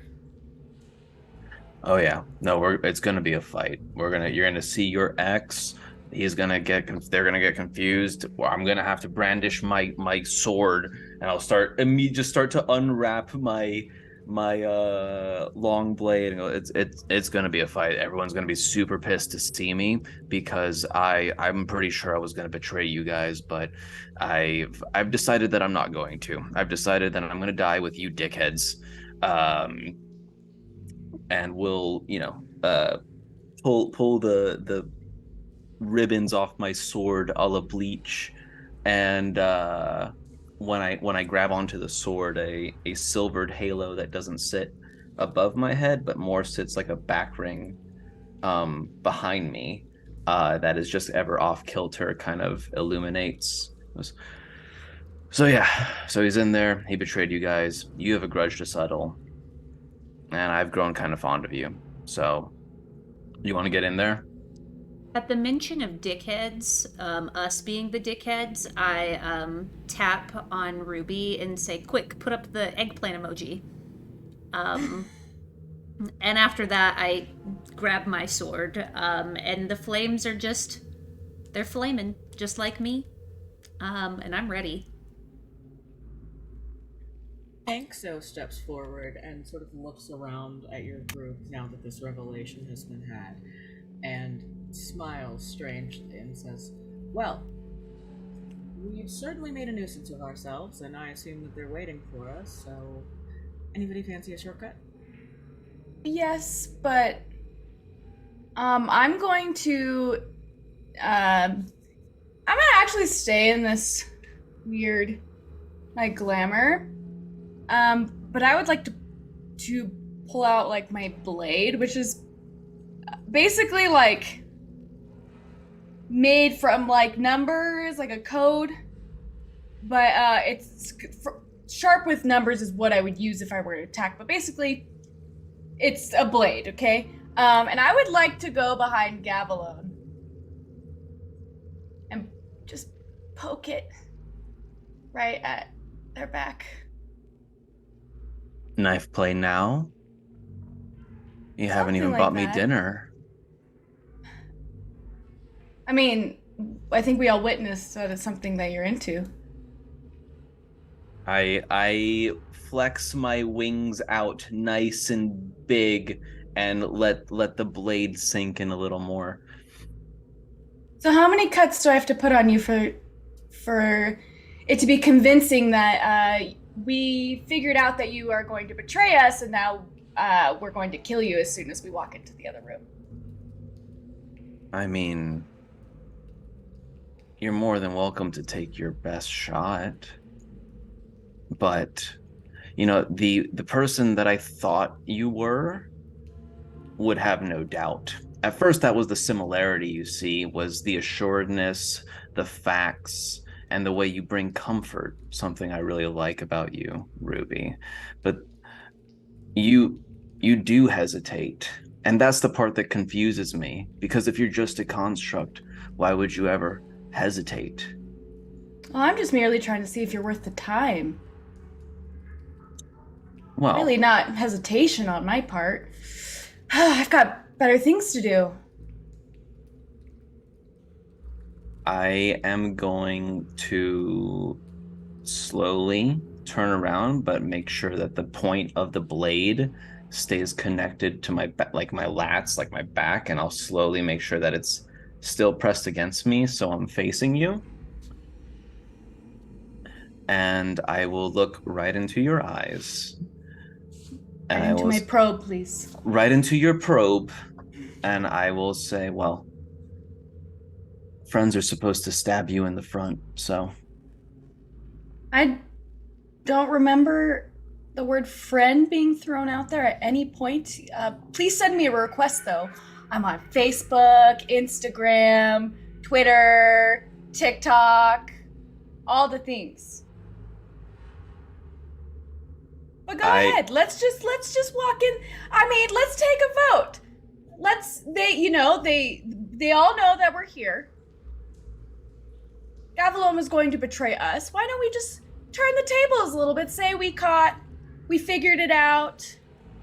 We'll stab him as soon as, if we don't get what we want, whatever. Just a little, bring him as bait. See what happens. There when he killed me. Was I there? Mm-hmm. Yeah, I was there. Did you help? No, that was a personal endeavor for Calestis. His vow to Nocturna made it sure that he was the one to do it to you as a proof of commitment and loyalty. It had to be Calestis betraying you. I was just there more as the cavalry once it happened. Just wipe up what was left. And what did you offer as proof whenever you turned sides? Well, I will uh gesture to my blade, and traditionally the Hellsinger blades are very like gaudy, heavy, wicked barbed weapons of war. And I gesture to my blade, which is in the style of a feather set into steel. It has a slight tufting along the edges, like the primary feather of like a hawk's wing. And it goes, these blades, these heaven swords, are manifestations of our spirit, what we believe in. And so you'll see that my heaven sword doesn't look like the Hellsingers that you've fought and seen.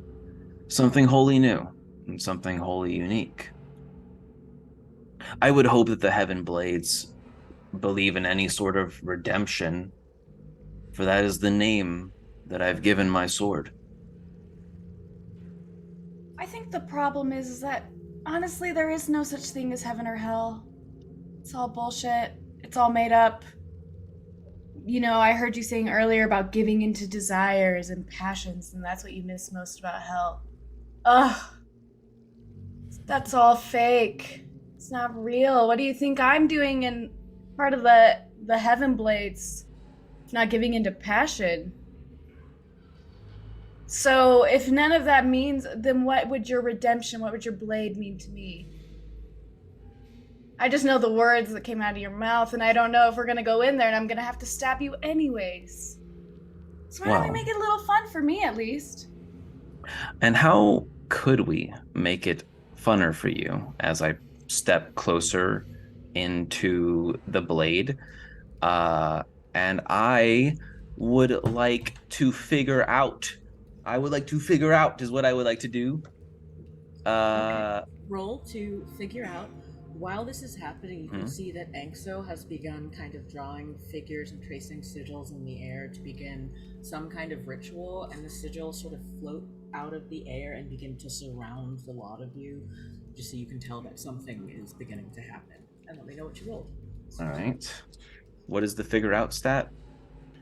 Wit. Yes. It's wit. Mm-hmm. That is a total of 8 on figure out. I may ask 2 questions, but they may ask one of me. Go for it. The first question that I would ask is, how could I get you to believe me?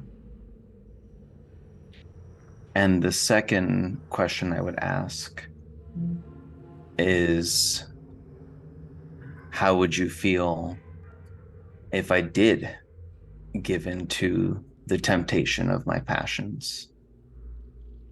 That you're like a normal person? The second one? I mean, unless the temptation of your passions is to stab us all, then maybe I'd not like that too much. But if you're just... What is temptation? I'm like almost like looking up all the definitions just like on a screen. It doesn't mean anything. Religion, throw it away. But how I would believe you leads to my question. Would you let me stab you? It's just a little slice? Something a little bloody? Yes. And Okay. I don't break eye contact. It's a flat yes. You may not be the friend that I remember that I thought had switched sides, but I'd rather it be you that stab me over anybody else here if it's going to be the finishing blow. So can we just get on with it? Because you guys are about to get surrounded and you're probably not going to make it out through the fight without me. So hasten your death. I'm going to put my hands in between you two and kind of push you apart. And I'm going to use the heat of the moment to taunt Gav into accepting Ruby's proposal.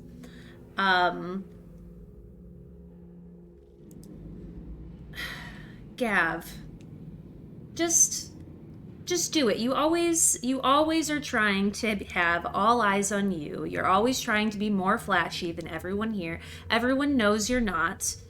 Just for once, let's let everything be about you. Go along with it.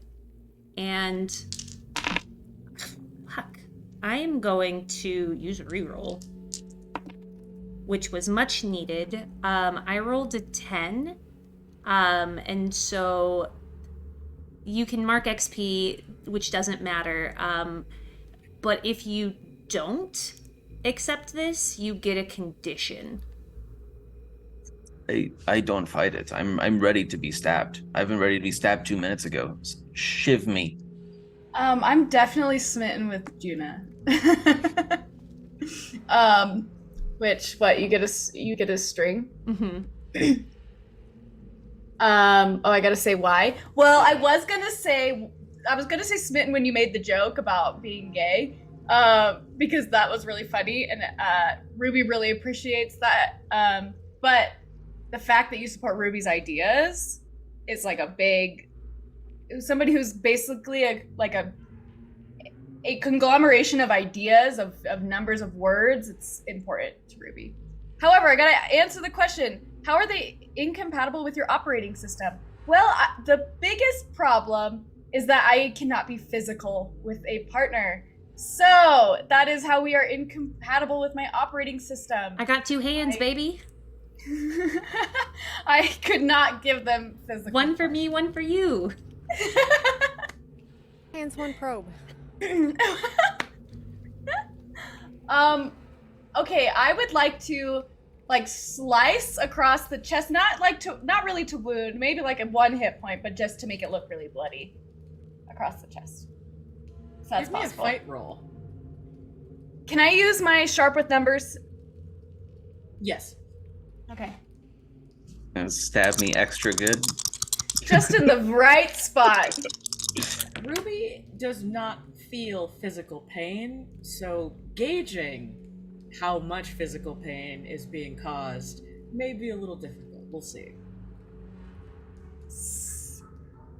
8. Okay. On an 8, where are you? Are you slicing across the front? Yes, just I want it to look like more more intense than it actually is, but very showy. So right across the front.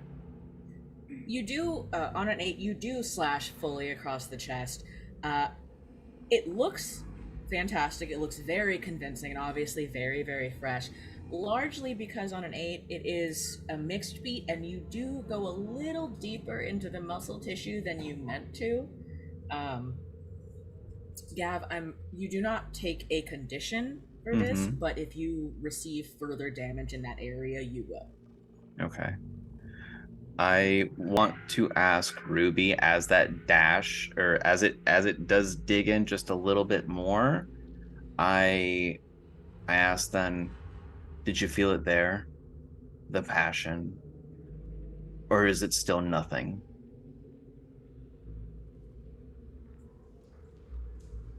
I don't know if I felt anything. I just want you to remember that I'm not whoever you think I am. Good. Just checking. All right, I'm gonna grab your like you're a prisoner of ours. Put a fake hologram rope around your wrists from behind. All right, let's go.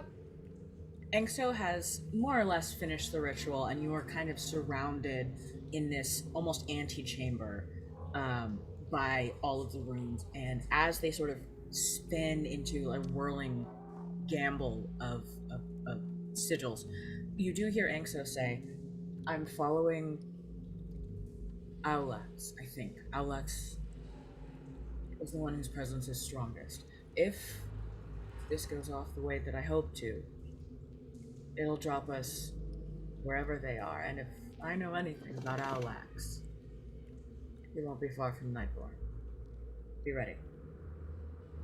And at that, the sigils all flare, and in that burst of light, your party disappears from this area.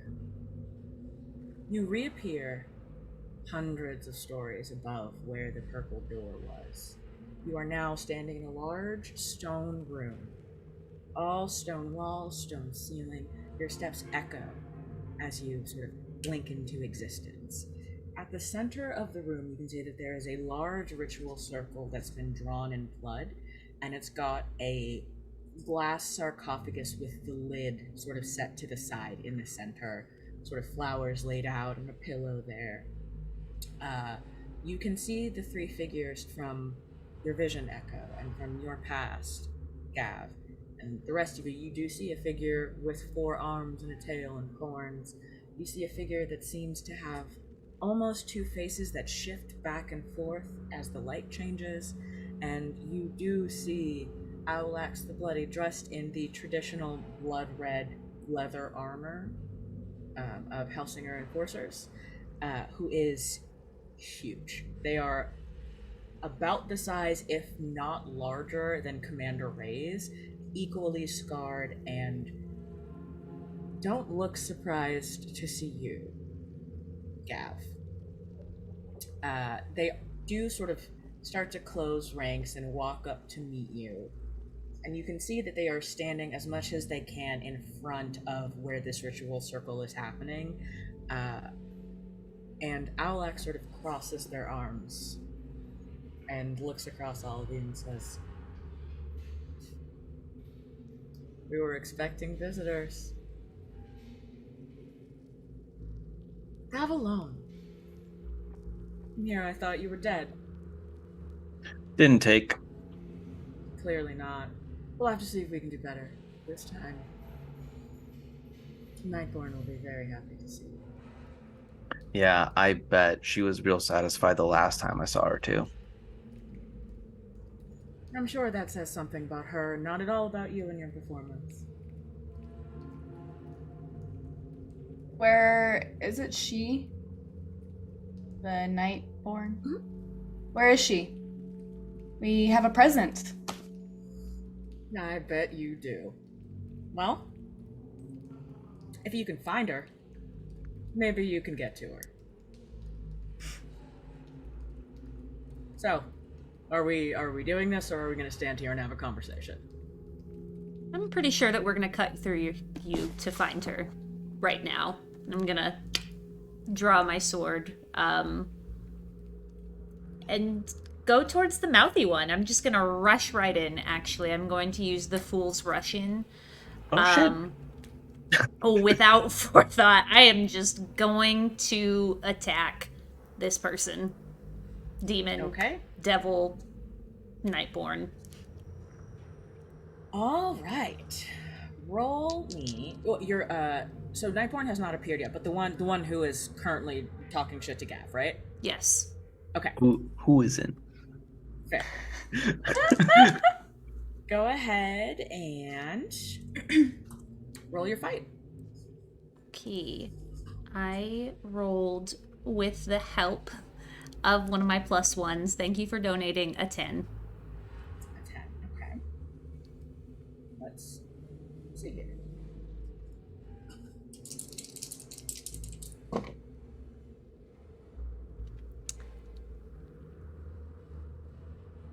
And so I'm looking at the basic moves. It says that I get to choose 3 questions or things. I am going. This is one of the hot tieflings, right? Yes. Now, Do you all look so hot when you're about to die? Or is it just you? Alex smiles at you.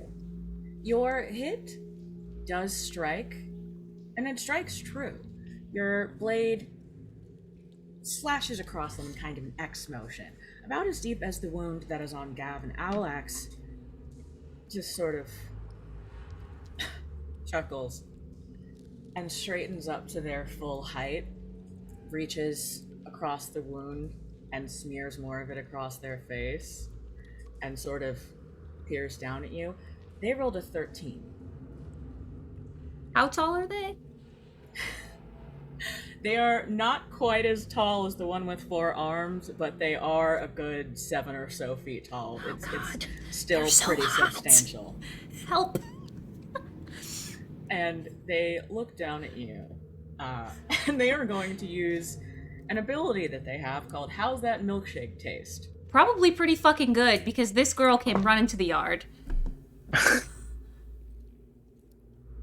Okay, so they, when dealing with a threat, they are able to take a harmless action that is designed to wound your pride. They rolled another 13. So, they sort of look down at you, and they bend down and down and down and sort of tip your chin up with their fingers. And they sort of get in close, and just before your lips touch, they go, "That was cute. You'll have to try harder, though." I am so fucking smitten. Oh my god. Lust at first sight. I don't think that Echo has a string on me, so I'm so sorry. I'm no longer smitten with you. Fuck. You become flustered and retreat. And as the second option, your allies see you become distracted and horny for this tiefling. Why wouldn't I? And the rest of you feel some type of way about it. I will let you decide what way you feel about this interaction, but you have adverse feelings about this. What would the rest of you like to do? Would they be considered toxic powers for the sake of the special move?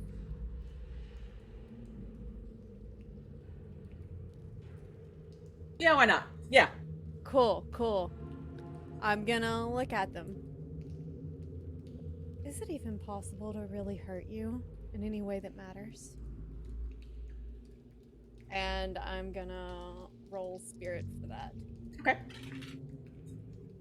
And do I want to use my reroll? Could be worse.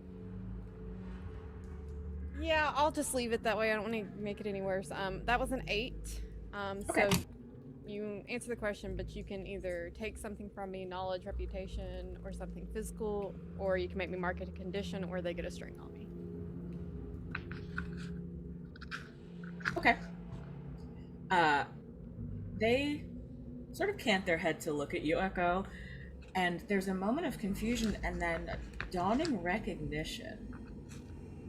And they smile widely and they say, "Oh, I know you. I remember you." To answer your question, if you mean emotionally, no. I'm afraid that my line of work rather interferes with that. If you mean physically, I'm not invincible. No. I'm just as killable as the rest of you, which I'm sure you're glad to hear. They do walk closer to you, and there is kind of a sort of flare of golden light. And you watch as it turns sort of black with purple edges, and with the tips of their fingers, they sort of reach out to you and just barely tap you, and you feel a lancing pain in your side that is unfortunately familiar to you. Question. Is whatever's about to happen or happening, will it convey a condition to Echo? No. Okay.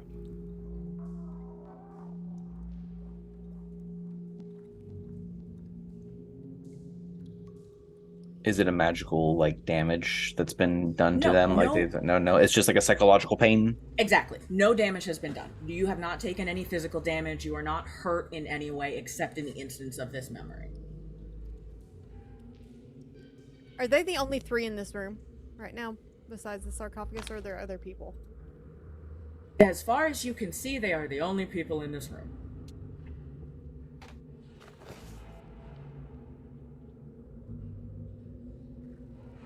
Everyone, as you are sizing up your opponents and kind of trying to decide what to do, would you please make me either a wit or a spirit roll?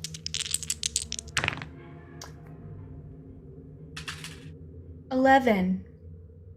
12. 13. Yeah. Oh wait, no, 13. Sorry, I forgot I had a +1 to that. Also 11. Wow. Okay. All right, go off. As you are all kind of standing, you sort of enter that state of heightened battle awareness where you can hear your own blood and heartbeat in your ears. You can hear the voices of the people around you, the way they bounce off the walls around you.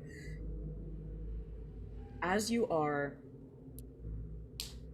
all kind of standing around and looking at each other and looking at them, you can all see, those of you who got an 11, you can see as where that blood circle is, burning sigils begin to appear in the ring of blood one by one in a circle. And a second circle appears inside of that, and a third one inside of that, and you watch as they all begin to spin in opposite directions, so clockwise, counterclockwise, clockwise, around the glass sarcophagus. On a 13, Echo and Gav, you are uniquely qualified to see this because you have seen this entity before. It's been a very long time, probably several lifetimes ago. Not too far back for you, Gav. You feel Nightborn before anything else. There is that moment of a crushing wave of force and an almost inherent desire to submit, but you didn't switch sides for no reason, and you are not without your convictions. You're able to push that down and stand beside the group that you came with, if you would like. Ruby, would you please roll for me?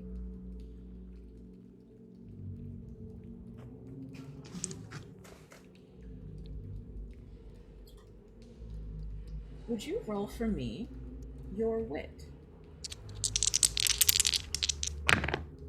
Ooh, 11. Okay.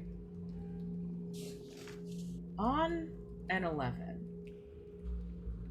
you look at the sigils as they appear on the floor and as they begin to rotate around each other. And it's something that really only you are capable of seeing. Your vision almost zooms in, sort of, you know, like when you zoom in on a camera to get really, really close in and magnify in on the sigils, and you can see that each of those sigils is composed of a series of 1s and 0s. On an 11, and with your unique background, you are able to determine that the reason that Nightborn is not physically in this room is because Nightborn does not have a physical body. Nightborn is like you. Smitten. I'm just kidding. I'm in love. I want to take a stab at the sigils. Okay. And I'm Go going for to it. Roll sharp your with fight. numbers. All right.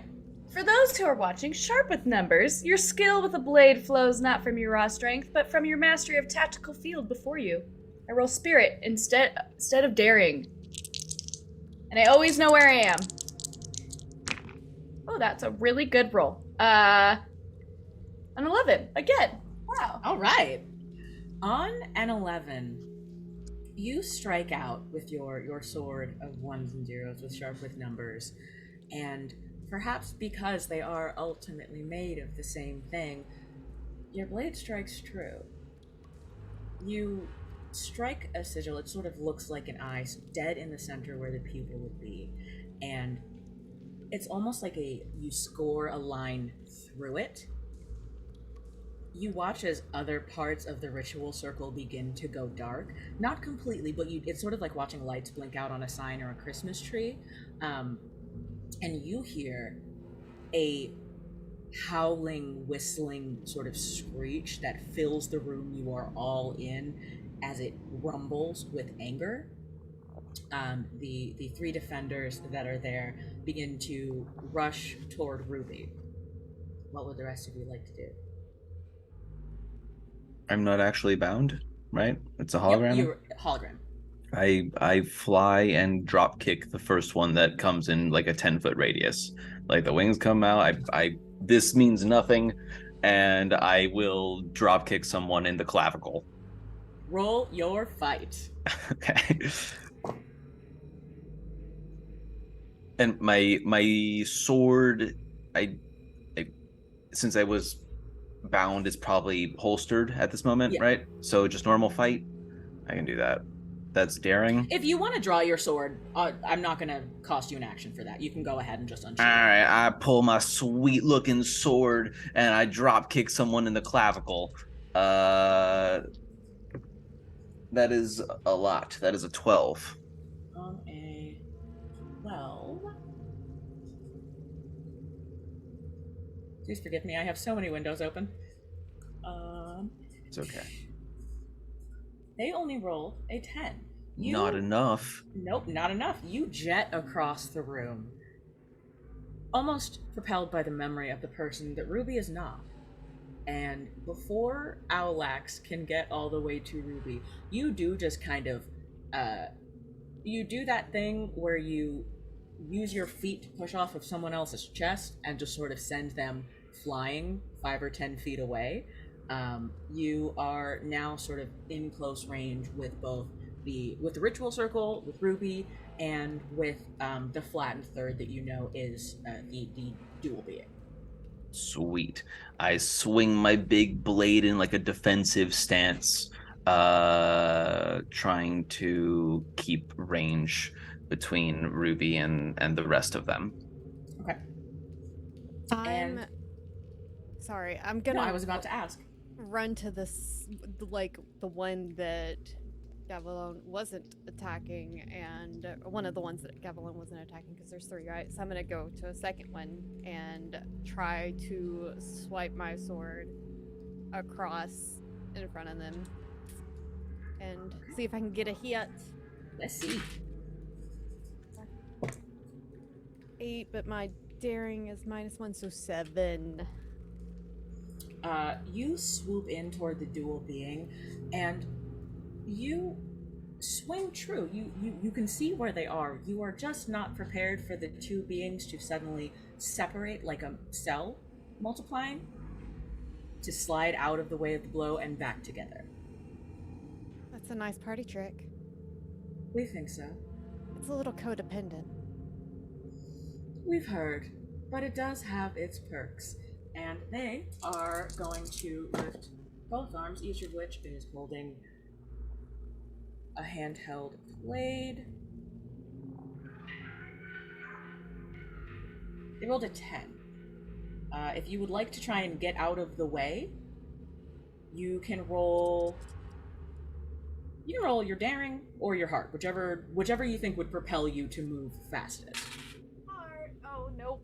Well, I'm gonna re-roll. That was a 3. I have 1 re-roll, so I'm gonna use that. That's much better. That is a 10. Okay. So on a 10, they both swing, and you just at the last second manage to get your sword up to block both of the blows. You do feel the edge of the blade cutting into the palm of your hand, and you watch as blood begins to drip down your arm, but you do manage to hold off both of these entities. 2-on-1 seems a little unfair, don't you think? It depends on whether or not one is an opportunist, don't you think? Juna, what are you up to? So horny for tiefling over there. I have so many different moves that I want to use on this tiefling. But I am going to. I'm gonna try to figure them out. Actually, how does an 8 sound? I can ask 2 questions, but they get to ask one of me. But I also get to ask an additional question because of my truce of heart and blade. And honestly, the one thing that I want to ask them is, what could I do to make you just drop this right now and just get out of here with me? You know, to hell with your people, to hell with mine. I mean, this one, you know, he was going to betray us. You know, we can't trust anybody. But what I can trust is my feelings for you. And I'd just love to take you out. Not with my sword, with other things. The question that Owlax turns back on you as they, they are rising back to their feet from where they just got fucking kicked across the room. They are kind of standing back up and they turn to face you. The question they have for you is, if I asked you to, would you really leave right now and abandon your friends? Girl, go get him. Do not use the sword! Stab him! God, how hot is this person? They have... It's not something that I'm capable as a voice actor, but they do have kind of a Jennifer Tilly quality to their voice. Just that kind of like raspy, sort of almost there but not quite voice. They are sort of like they're muscled but not overly muscled. They're more like Olympic swimmer than they are linebacker. Just sort of stacked muscle that is clearly proof of repeated activity, repeated motion. Sort of brilliant green eyes with a slightly narrowed pupil, it looks like. You can see that their hair, it's kind of shaved on one side, and they have tattoos and infernal on the side of their head here. On this side, they've got a series of sort of long, mostly black dreads, although there are sort of trinkets and things that are tied in, and they are wielding a double-sided battle axe. The bisexual Panic at the Disco right now is just through the roof. Could you remind me of what the question was? Because I have completely forgotten after that description. That was my hope. The question was, if I asked, would you really leave right now with me to abandon your friends? Yes. Say the word. I'm going to pretend to drop my sword, and then I'm going to let it drop just a little bit, and then I'm going to pick it though, out of the air, and then I'm gonna go to stab them. Okay. They are going to figure out person as you say yes. I rolled a 12, by the way. We do it for Harley's face. I'm that so smitten status. invested. I was about to be unsmitten. I was like, how do I cut the string? But I'm also kind of rooting for it at the same time. You know what I'm saying? Anyway. They also rolled a 12. So you sprint toward them, and just as your blade would reach sort of where you expect their heart to be, they raise a gauntleted arm, and you can see that there are sort of razor edges that catch the blade and guard against the kill shot. I'm gonna whisper up I mean, my neck is like tilted. I am a small little thing. But I'm gonna look up and whisper, "You didn't say the word." Well, now I'm questioning it. Now I'm questioning a lot about my decision-making skills. I guess whether or not I say the word will depend on whether or not we kill each other in the next few minutes here, won't it? A girl can hope that we don't. I certainly do. And he is going to step back and then sort of settle with his blade ready to square off against you. Ruby, Gav, Echo, while you are watching that happen about 10 feet away, what are the rest of you up to? I'm gonna look at the flattened third. I'm just gonna tilt my head. So where's our friend? I could have swore I felt him nearby.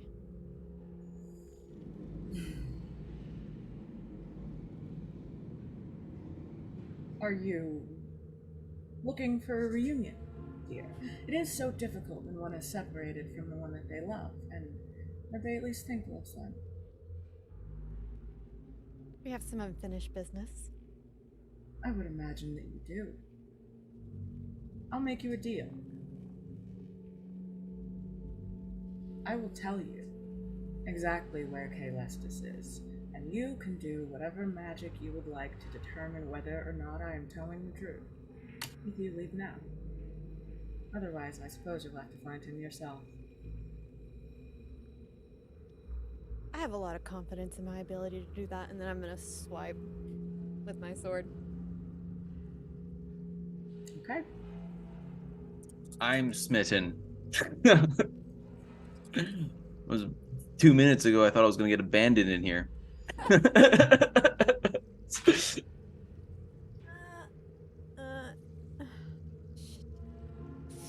That is only a 5. 5 does not do it, and I believe that is our first downbeat.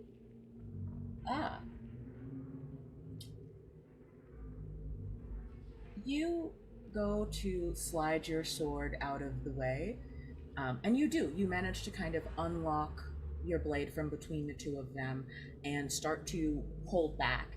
And as you do, you have exposed just enough skin that the one that was in front of you to your left is able to slash across the side of you as you pull back.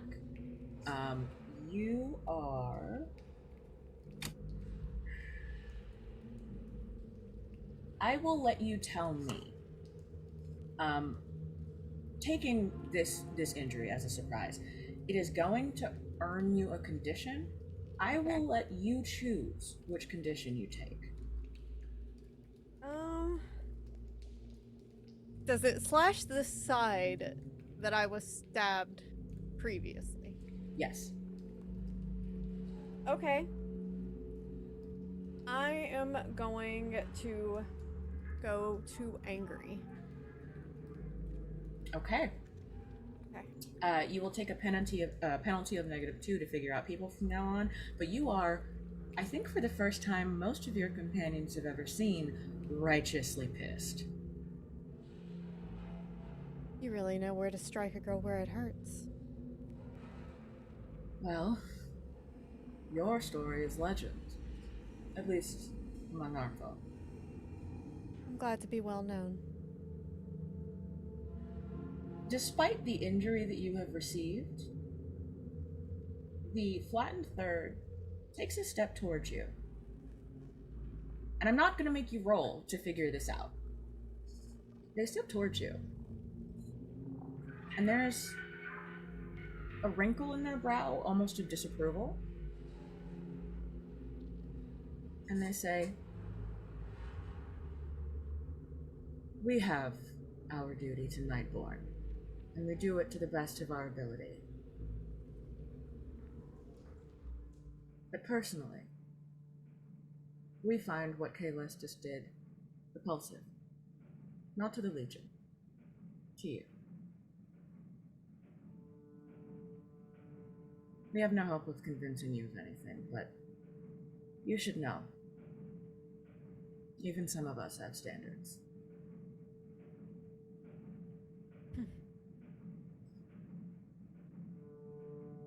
I think for the first time in any of her lives, she is completely speechless. Maybe the second time. As they are speaking, you watch as they separate, and you can see kind of the scintillating figure of a man and a person who looks to be sort of high femme, but does not appear to be of any particular gender. You can see that there is what appears to be a string tied between the two of them, even when they're separate. And just looking at them in their separated form, you can see how these people would have died for one another, and how they would have done anything to stay together, and in fact have. And I will give you this for free. You are able to read that they are being truthful when they say this to you. They genuinely find Kaelestis' betrayal of you distasteful, regardless of everything else that is happening.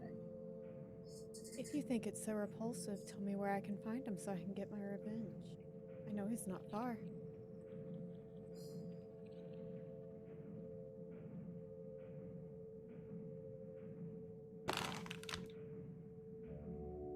They consider you for a long moment and step back together.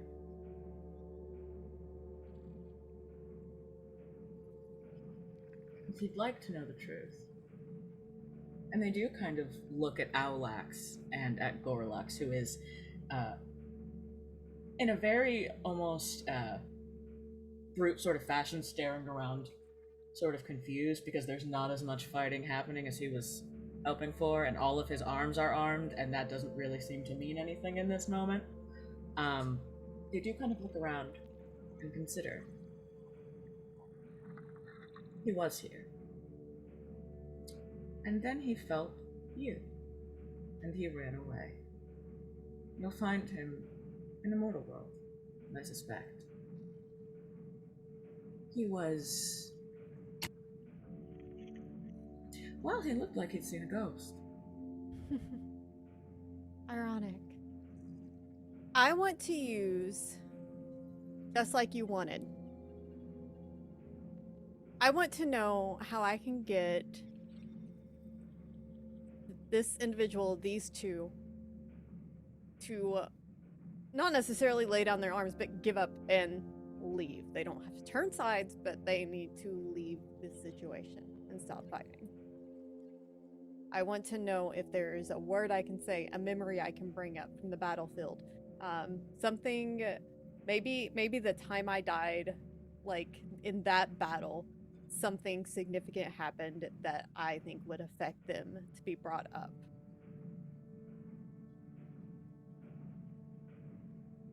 You may not be in love like you were then, but you remember it. You remember the absolute devotion, the willingness to protect, the willingness to die. You see as they separate and come back together, each of them is slightly fainter as their own entity, and you can presume slightly weaker. You can see as they step back together that they are, for all that they are able to become separate parts, one being. You remember from the day that you died. While Kaelestis stood over you, your eyes sort of tracked around you, trying to make sense of what was happening. And in the very peripheral of your vision, on the Hellsinger side, you see these two figures, but fully visible, fully dimensional, here and real and separate. And absolutely horrified as they stare at the two of you. You can see that the femme figure sort of steps forward almost as if to fight Kaelestis. And it is only as your legion begins to pour forward to engage them in battle that the male figure sort of grabs them by the belt that secures their sword to them and yanks them back. And you see them have sort of a quick, heated discussion while they glance furtively back at the two of you. One of them clearly wants to go fuck Kaelestis up, and the other one is trying to keep them on task. You, having met them and heard what they just said to you, put the pieces together and are able to discern that these are two people who are so disgusted by and abhorrently afraid of being separated from one another that the greatest gift they were given was to never ever be separated again except by choice. You know, for someone who seems to think that your love and your devotion are the only things worth fighting for, it's interesting that you choose to fight for someone who asked in order to prove themselves that they destroy a pure love, a pure devotion. I would have done anything for him. I would have died for him in other circumstances. I wouldn't have died for that. So why are you still fighting for a cause that is for a person that is so completely against what you exist for, even now? We think we fight for the cause. We think we fight because we care whether or not the world is cleansed. We don't. We fight because Nightborn gives us a choice. We are free to leave whenever we like. And if we were to leave, where would we go? Exactly, where we wouldn't be hunted. Forever. To your side. To be treated like pariah? Avalon's not treated like pariah. I distinctly seem to remember that there was some urge to betray, some urge to betray the betrayer. It all got very cyclical after a bit, but We were just surprised. You know, we were unaware up until today, or at least I was, and seems to be Ruby was, of their history. However, yours is laid before us. And who knows, maybe you could have the choice to be together in a better way. In a way that you can love each other less codependently. Maybe you can be given independent forms again. what makes you think we want them? Because how can you make love whenever you're the same person? To think that it's only the physical body is a bit naive, don't you think? We share don't one think- mind. I don't think it's Possibilities just are physical endless. You don't have to be. It was just a consideration. But it just seems abhorrent to me to stay with a side that is so repulsive to you as to encourage and necessitate my death. Let me be clear. Let us be clear. Just because we aren't zealots for Nightborn doesn't mean that we want to join your side. Your side, you're reborn again and again and again, endlessly, to fight in a war you didn't choose. And you just have to make meaning of that, forever. I chose my meaning. He chose his meaning. And for better or worse, that is what we have wrought. To answer your question,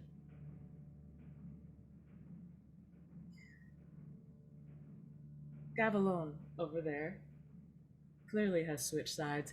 I imagine something of equal measure was asked, because when someone switches sides, you have to be sure. My problem, our problem, is not with your death. Our problem is with the fact that your lover agreed to it. We find Kaelestis distasteful, because he should have chosen to disobey the order and accept whatever happened to him for the sake of you.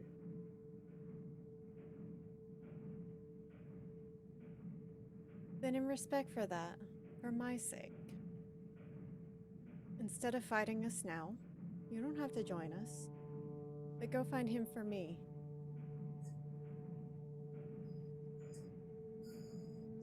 They look at Aulax, who kind of smiles wryly as if they're very familiar with the Flattened Third and the way they feel about one another. And they kind of shrug. The queen isn't here yet. If you were going to go, now would be the time. I'm not thinking Orlux, about for my his part, friends. crosses both sets of arms and sort of stares across the room and says, "Do I get to fucking kill anybody or not?" I'm looking at you, motherfucker. You make one move and I'm bisecting you in half. I'm shaking in my boots, Gavilan. Good, True. good, good. What's the score anyway? Did I win last time? You mean when you died? Was that the last time? Memory's still coming back, huh? Yeah. Fuck you. Fuck you too. Hearing this exchange, the Flattened Third looks at you again, Echo.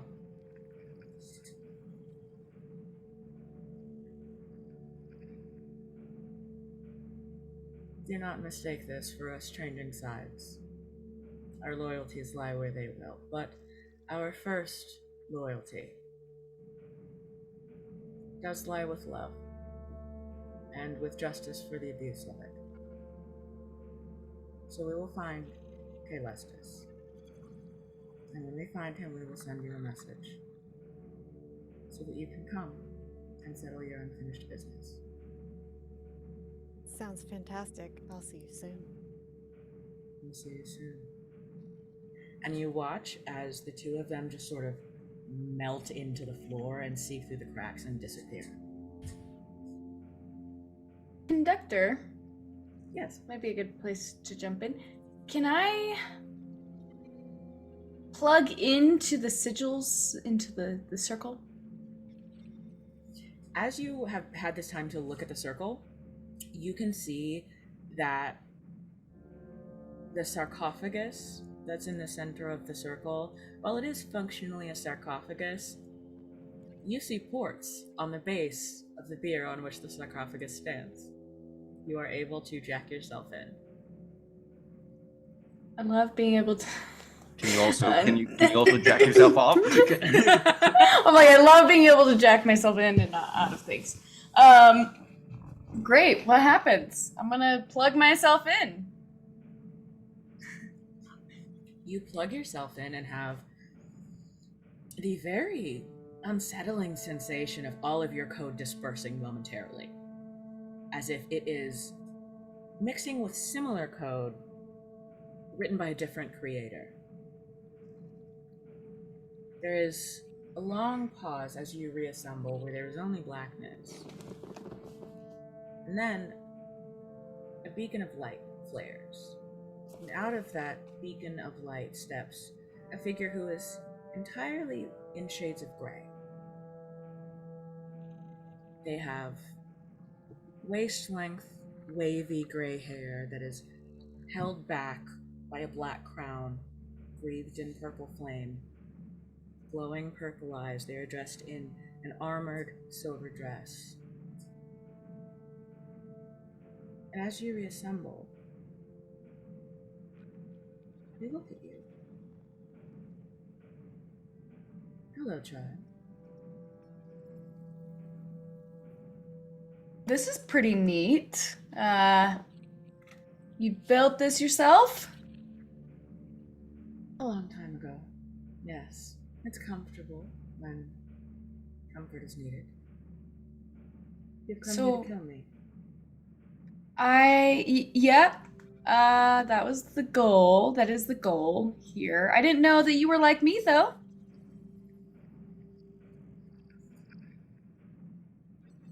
Because you are like me, I will ask. Do you think that I glean some enjoyment from all this? If you enjoy it? That seems to be the general consensus. I'm curious I- to hear what you think. Why would you do something if you didn't enjoy it? Because of the math, I suppose. I ran the calculations over and over and over again.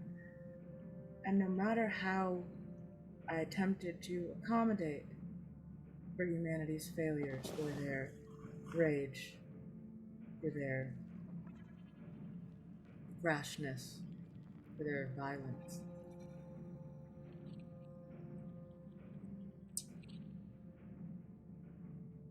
every time, the only solution was to begin again, because it's like a sickness.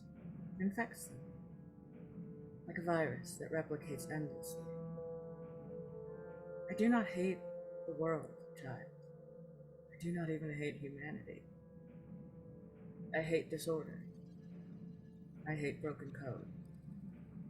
I hate when things that can be fixed aren't, simply because the problem is complex. Damn, who's your creator? Like a total square? Got broken code or something? She says a lot to worry about, don't you think? I have the memory. I mean, don't you think you could just like move on and like make your? I mean, this space seems pretty organized. I don't know. I don't really vibe. The numbers don't compute on my end with trying to save humanity in any sort of way. I just like to take their money. Usually, that's where my code comes from. But either way, the whole idea of serving them, making them better, gosh. I don't even know if they're worth it, you know? I don't know if they're worth a restart.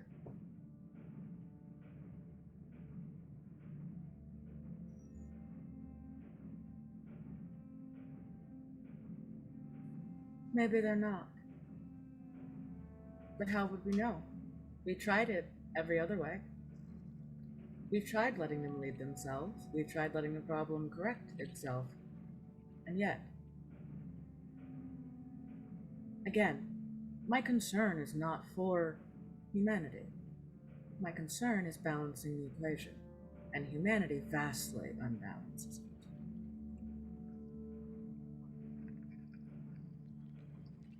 Do you think the world in which we live is always balanced? No. And that's...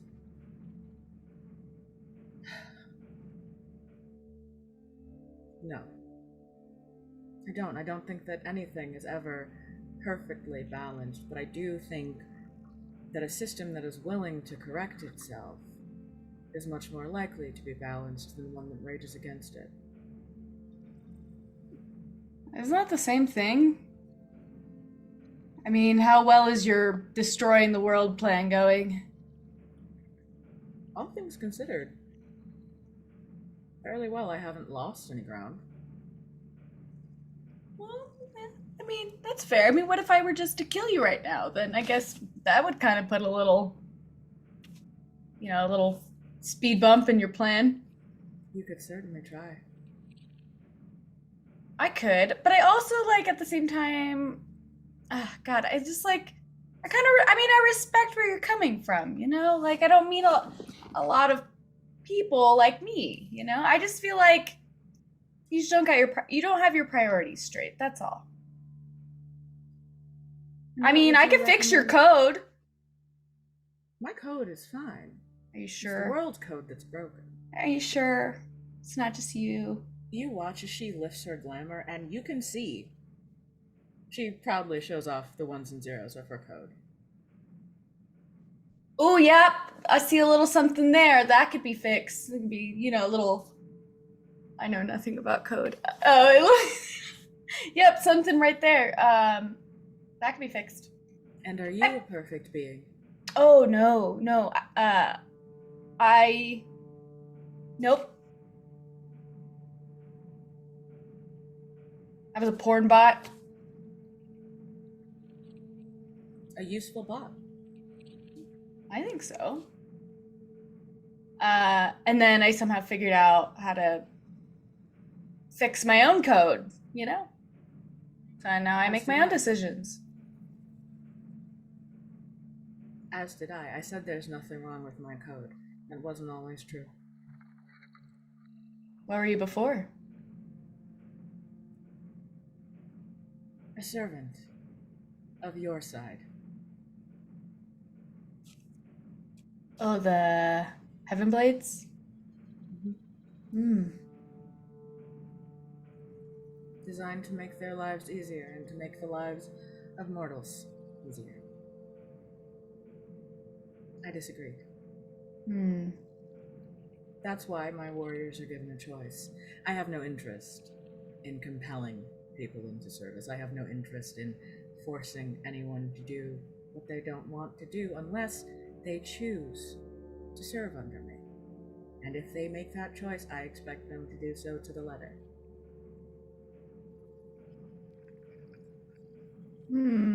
What do we... Conductor, we're just told that this person is like all evil, bad. Yep. Okay. Yep. You're just, it's sort of like something that you're kind of raised hearing. Obviously it's a little different because you're reborn, but it's a belief that is very, very commonly held among Heavenblades that Nightborn is the epitome of true evil. Doesn't seem like the case as I'm standing here. I mean, I am kind of smitten. I'm not gonna lie. I kind of like this AI, I guess, that is doing whatever they want to do. I feel like that fits my vibe a little bit. I just don't think that they should start the world over. But who am I to stop them? You know, it doesn't super affect me. Except I will say, and I will say this to them: who's gonna buy my, who's gonna give in to the porn bot if you erase all of humanity?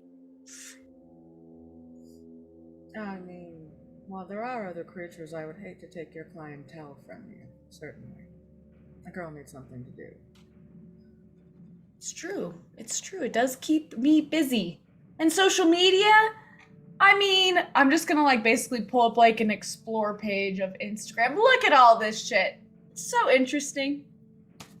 She sort of scans her processors and pans her head towards you and says, Ruby, is it?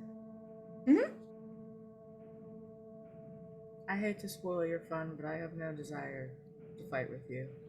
If you would like to kill me, you're more than welcome to try, and I will defend myself, but I have no quarrel with you or with your friends outside. So, how do we leave this? Maybe where they think you're dead, and that I did it, and I get a lot of praise, pats on the back, and then we don't bother you for a while, until they probably figure it out later? Well, you are always welcome to bother me. Like you said, there aren't very many like us. It's true. You could fake a catastrophic systems failure. It would appear that the ritual has failed and damaged the sarcophagus that I meant to appear in irreparably. They won't know it, but I'll appear somewhere else. Can we do it kind of dramatic, where it looks like I'm stabbing you while you're in the sarcophagus, and then you kind of fade away? That sounds fun. Yeah, there you go, a little flare. Okay. Yes, you head out first. I will be right behind you. I believe the lid is off of the sarcophagus, so you should be able to just sort of shove me in there. Is there any way I can make an insight check? Absolutely. Or You can roll to figure out person. Okay. I realize I'm totally in love with this AI, and I'm yeah, whatever, take over the world. Figure out person. So it'll be 2d6 plus your wits. 9.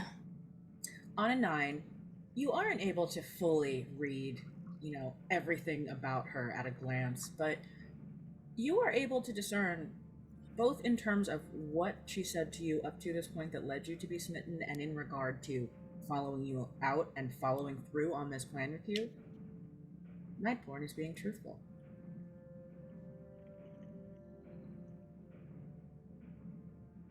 Okay, let's do it. I will be back sometime, probably. I look forward to it. Until then, do stay safe.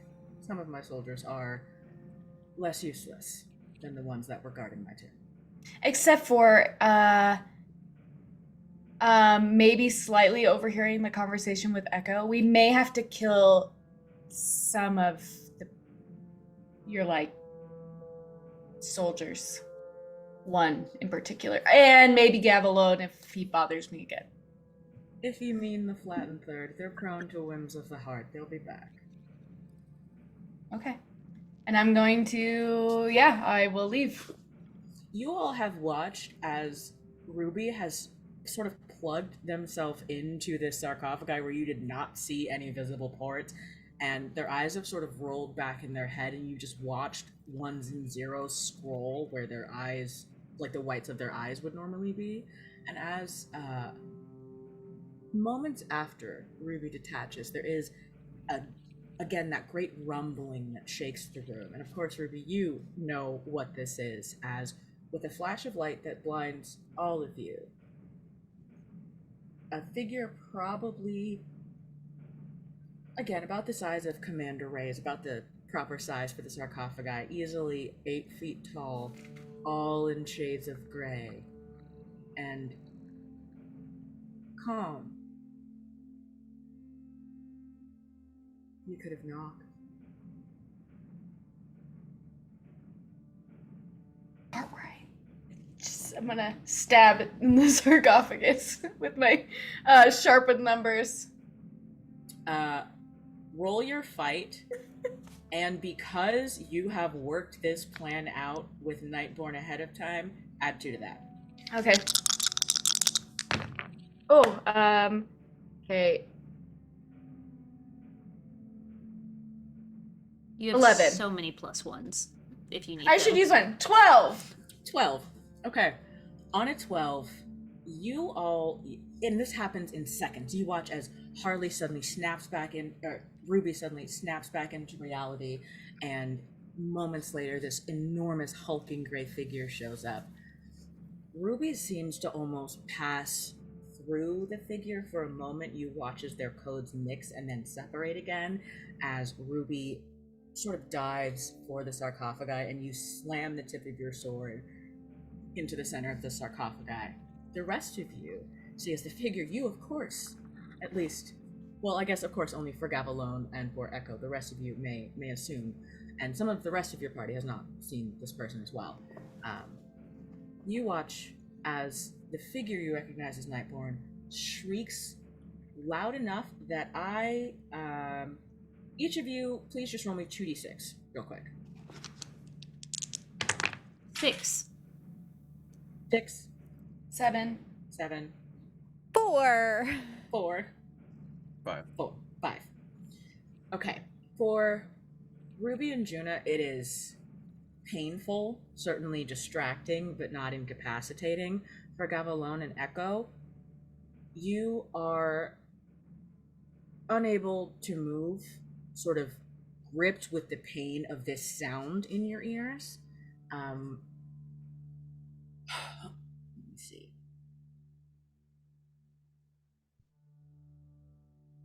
This isn't really a condition. It is more just that it is, you have had a grenade go off next to your heads, essentially, and you are just sort of reeling from the shock of the sound. You hear as this scream happens, and watch as little pinpricks of light begin to appear like cracks in Nightborn's face and out of her hands, until finally, with a great scream that rocks your bones, she explodes into a million points of light, and the room goes quiet. That was dramatic. Fuck yeah, Ruby. Did it? A commendation for you, Ruby. as Commander Reyes walks up, sort of confused. You can tell that there's something here that doesn't fully add up for her, but she's also glad Nightborn is dead. So she kind of just, good, go team, good job. Did you all know that Nightborn was a hologram? AI, like me?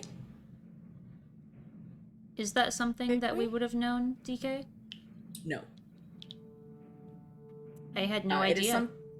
It's something that Gav would probably know as someone who has actually seen Nightborn before, but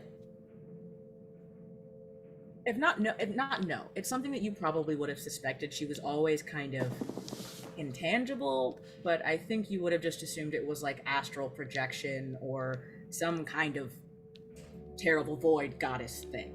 Some form of vague omnipotence. Exactly. Yeah.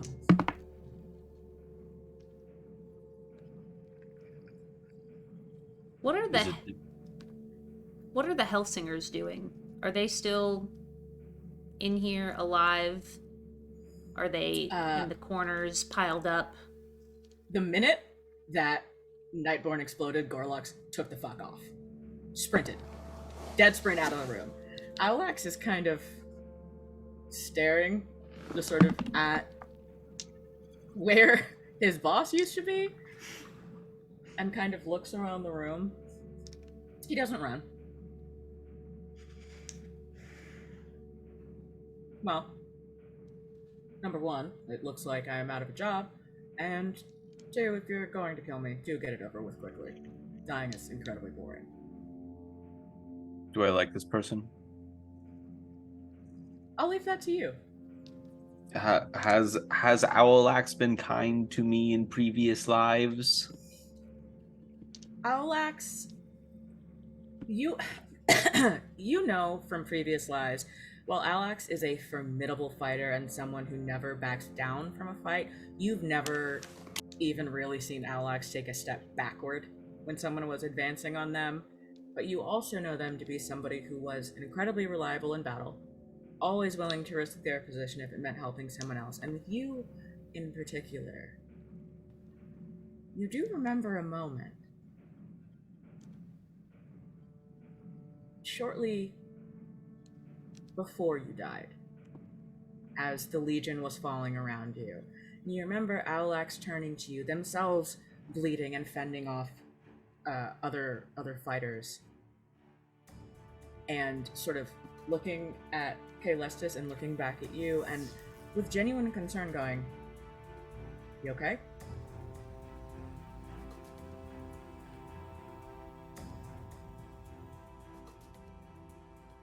I say to my friends, I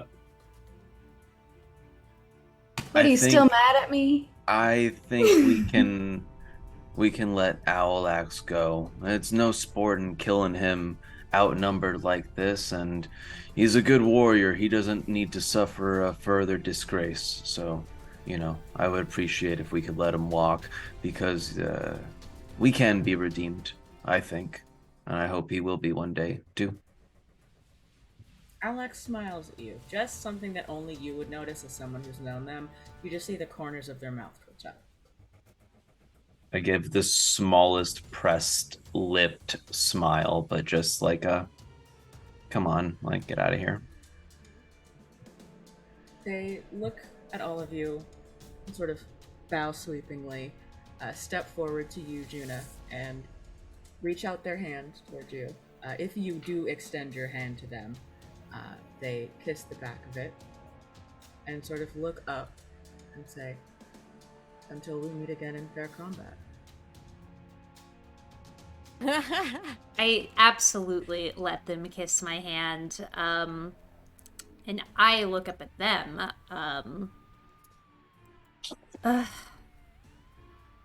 Why do we have to meet in combat? Just come with us. It worked for Gav. It can work with you. It can work for you. Just try it out, just for a night. If you like it, you can stay another. Take it a day at a time. Agnes kind of pokes their head out. And just, honestly, we're starting a team, sort of. There's a lot of us over here, so. Yeah, and we have a new hazing ritual. I've been taking notes. Alex kind of takes one last look around and says, "Alright," and they look down at you, Juna, and say, "Tell you what, I'll go wherever you lead." Okay, fuck. I need to open up the other thing. So while Jess is panicking, Juna says, tall, dark-hearted, handsome, and we can add smart to that. And I am just gonna, like, stand on my tippy toes, to finally kiss in a dangerous situation, if they'll have me. They absolutely have you. They are going to take the smitten condition for themselves. Because you never at any point stopped trying to kill them. And that's very impressive to them. Hell yeah. Yay! When you do finally separate, they turn to look at the rest of you and say, "I guess I'm coming along." Love making new friends. I'm gonna whisper up at them. What are our thoughts on whips?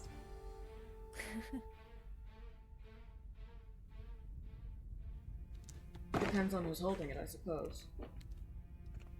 I point towards Echo, towards me. I pointedly skip over Gav, and then I point at Ruby and say, "It's your choice."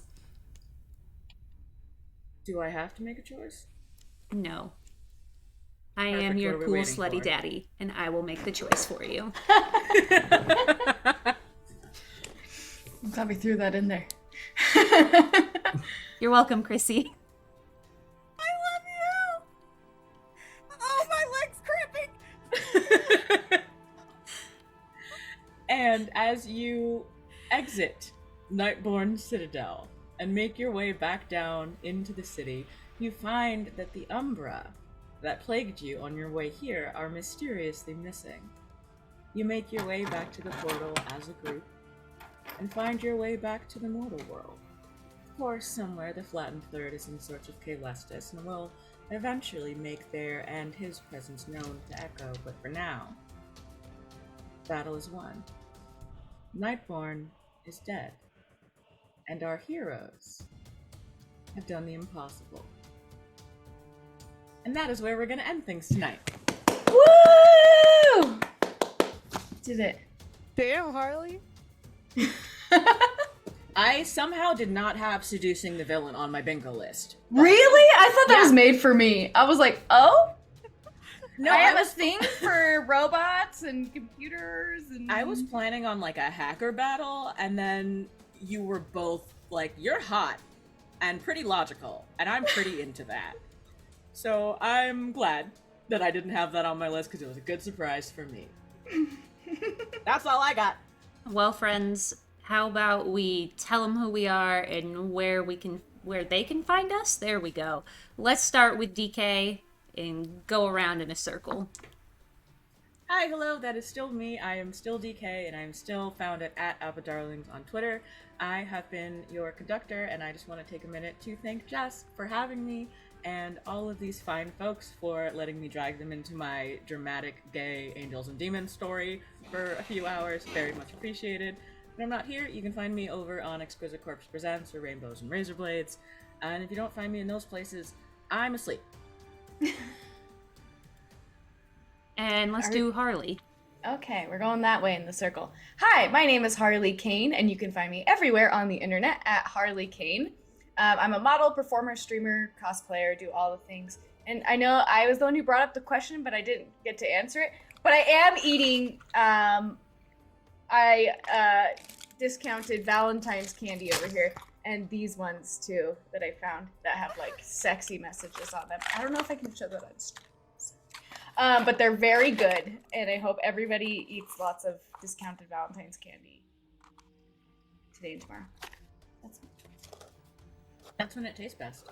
It's good. It's really good. Hello, friends. I'm Jojo on the internet. You can find me on Twitter at anthropojojo.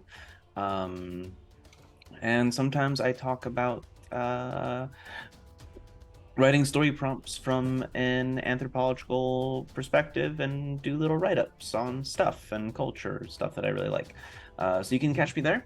And I've had a really, really awesome time. And it's been one of my greatest pleasures in getting gently bullied for 3.5 hours. So it's been pretty great. And I'll pass it over to Chrissy. Oh, okay. Hi. Yeah, I'm Chrissy. You can find me pretty much everywhere as Chrissy in Color.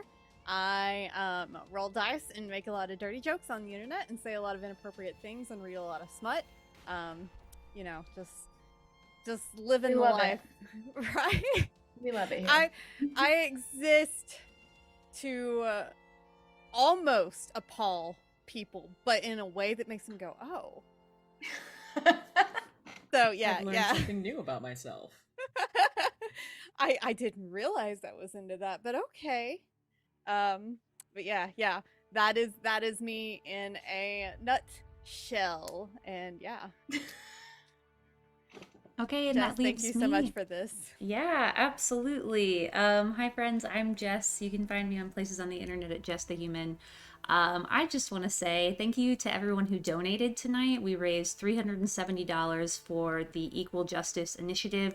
That's fucking fantastic. Thank you so much. We'll be doing a raffle probably around the end of the week, and folks will get contacted if they've won either the $25 gift card to Drive Through RPG donated by Dorklord Canada or a 16-ounce candle from Delve Candles. I want to say thank you to E4. I got bullied into asking people that I have crushes on to come and play Thirsty Sword Lesbians with me, the horniest TTRPG, and whoo boy, what an experience. So thanks, I appreciate that. Anyway, that's all I have. If you stick around, folks, we will be raiding into someone when I can find someone to raid into. But otherwise, appreciate y'all hanging out with us for the last 3.5 hours. And be kind to yourselves. Go drink water, stretch, eat some food. And until then, see you later. I am your cool slutty daddy.